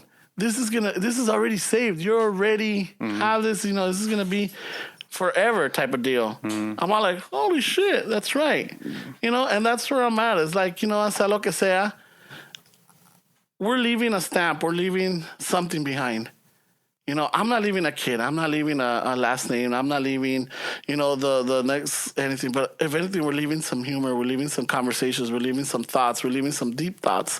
We're leaving, cosas where like it resonates to somebody, and some people will laugh, and some people will like fucking like get mad. But we're leaving an impression out there, and I think that's very That is big. At least you might seem like, oh, that's fucking egotistical. Like, oh, that's just you being... No, but I think it's like, somehow we want to leave something behind that might help mankind or might get people through it. I think this is something that we do that does help. Not everybody, but the few listeners that we have, it does get them through. Like you ended on a negative note. Not Why everybody. is it gotta be negative? Not everybody. Just a select few. Just a select few. Because some people might not agree with us. It's okay, man. Yeah. It's all right. There's some that are like, you know what? Right on. That's why they're not our friends. That's why they stopped listening at episode 9. You guys don't know what they're Can you saying. imagine if everybody thought the same way? I mean, we all did the same shit and we all fucking agreed about the same shit. Dude, this show has evolved from the beginning. I mean, I'll listen to... I've gone back. Oh, yeah. We don't think the same way we thought at the beginning. We don't? No, there's a lot of things that have changed. As far as what? I don't have them. I didn't write them down. But there's a lot of views or a lot of things that have changed. You know? Like, 1 week we felt this, and then the next week, like, you know what? Maybe I could see this happening. Because we're open to it, I like to think. No estamos cerrados. Donde tú dices, no, fuck you, Ramon, you're wrong, y vete a la chingada, because this is the way it is. No, because you're like, you know what? We'll see. And we go from there. And we're always changing. So you're saying your square is getting a little rounded, güey? Las esquinas are softening. Oh, the Pandora. Oh, shit, that's right. No, you don't want to do that. Keep that on lock and key, güey. Master lock that shit.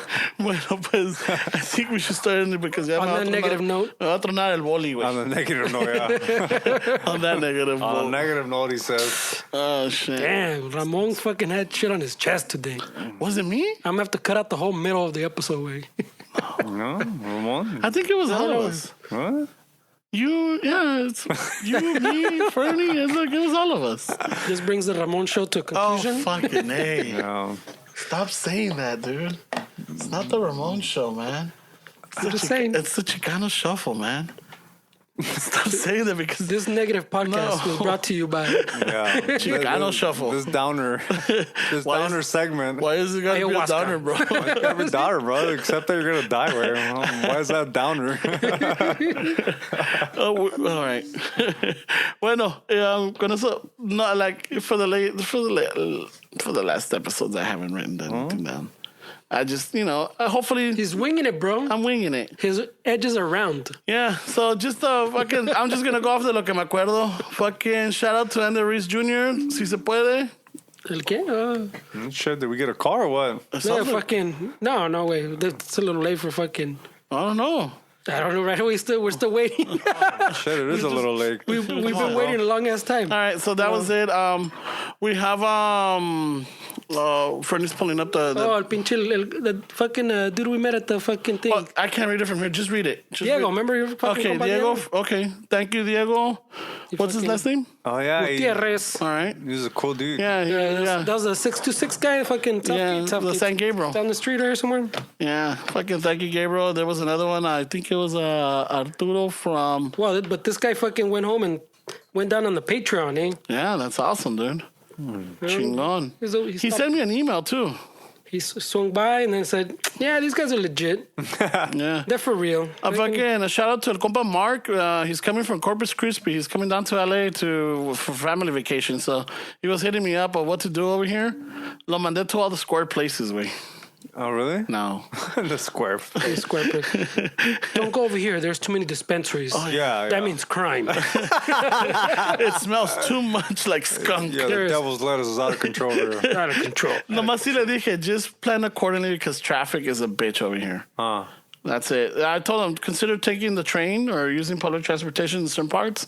Especially if you're going to the west side, like Santa Monica or Venice, just take the fucking train. Llegas más rápido. You might walk a little, pero llegas más rápido. Yeah, so shout outs to, pues el Chapo fucking hit me up. And and then fucking Esteban's been getting good reviews on iTunes, right? Yeah, people on iTunes are fucking Oh, we're getting reviews finally on responding. iTunes? Yeah. It only took fucking 90-something episodes. Yeah. Finally, we're making... I'm going to put the negatives up, too, on our Ponlas, Instagram. güey. Todos are going to go. Yeah, ponlas. We have negatives too. The 1 stars. I like the negatives way. Yeah. No, they haven't. They only put like 1 or 2 stars, but they don't write anything. But if they do write a negative, I'm going to put it on the Instagram, too, güey. Pa' que vean que we don't give a fuck. Except for Ramon. Well, no, we're just Asterisks.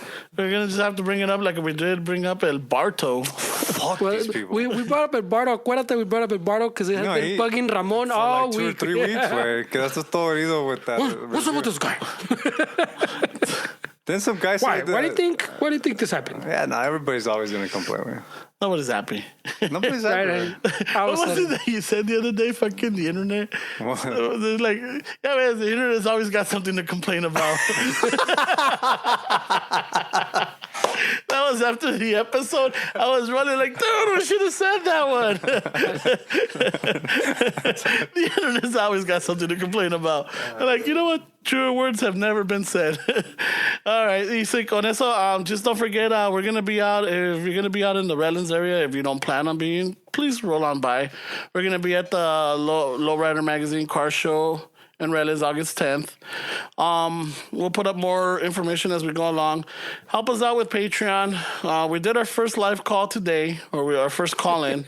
There we go. We still have more things to do to get it going. But ahí vamos, poco a poquito, ladrillito, ladrillito, güey. Thanks, Dave, for the Yeah, one thanks call. for the one call. Maybe he held. He was All right. talked so much that I'm a little weak. fucking the other 9 Patreon subscribers, they were trying to call in, but it was busy. Shit, Dave hogged it all up. Talk about his single life, dude. Trust and deny it. I'm not single. I just go out. Dude, relax, bro. I'm not an incel. I choose not to have a. See, all 4 of us should go fucking do DMT fucking in a control setting. No way, because that shit gets out of control, I heard. Pandora's box gets open, puto. Out of control, I heard. And then September 21st, Montebello Art Walk. Art Fest. shit. Art Fest. There we go. Montebello Art Fest is going to be in September 21st. So if you're planning on coming down or you're going to be around, make, save the date. And potentially una pinche gran party Yeah. coming. Yeah, and then, we're still trying to get the details for the CN. So we don't have that much time. And I think we need to not rush, but like really get on it. So as we start getting on this, we're going to start putting out more information and see how we're going to go about it. Okay? Y pues con eso, I don't have it. That concludes the show that never ends. Yeah. I know. All right. So then just a ratos with that, eh? Yeah, I see. Or Peace. sounds pretty hitting. negative, but it's alright. hitting. It's going to be big one of these days. It's going to be a shirt. Like-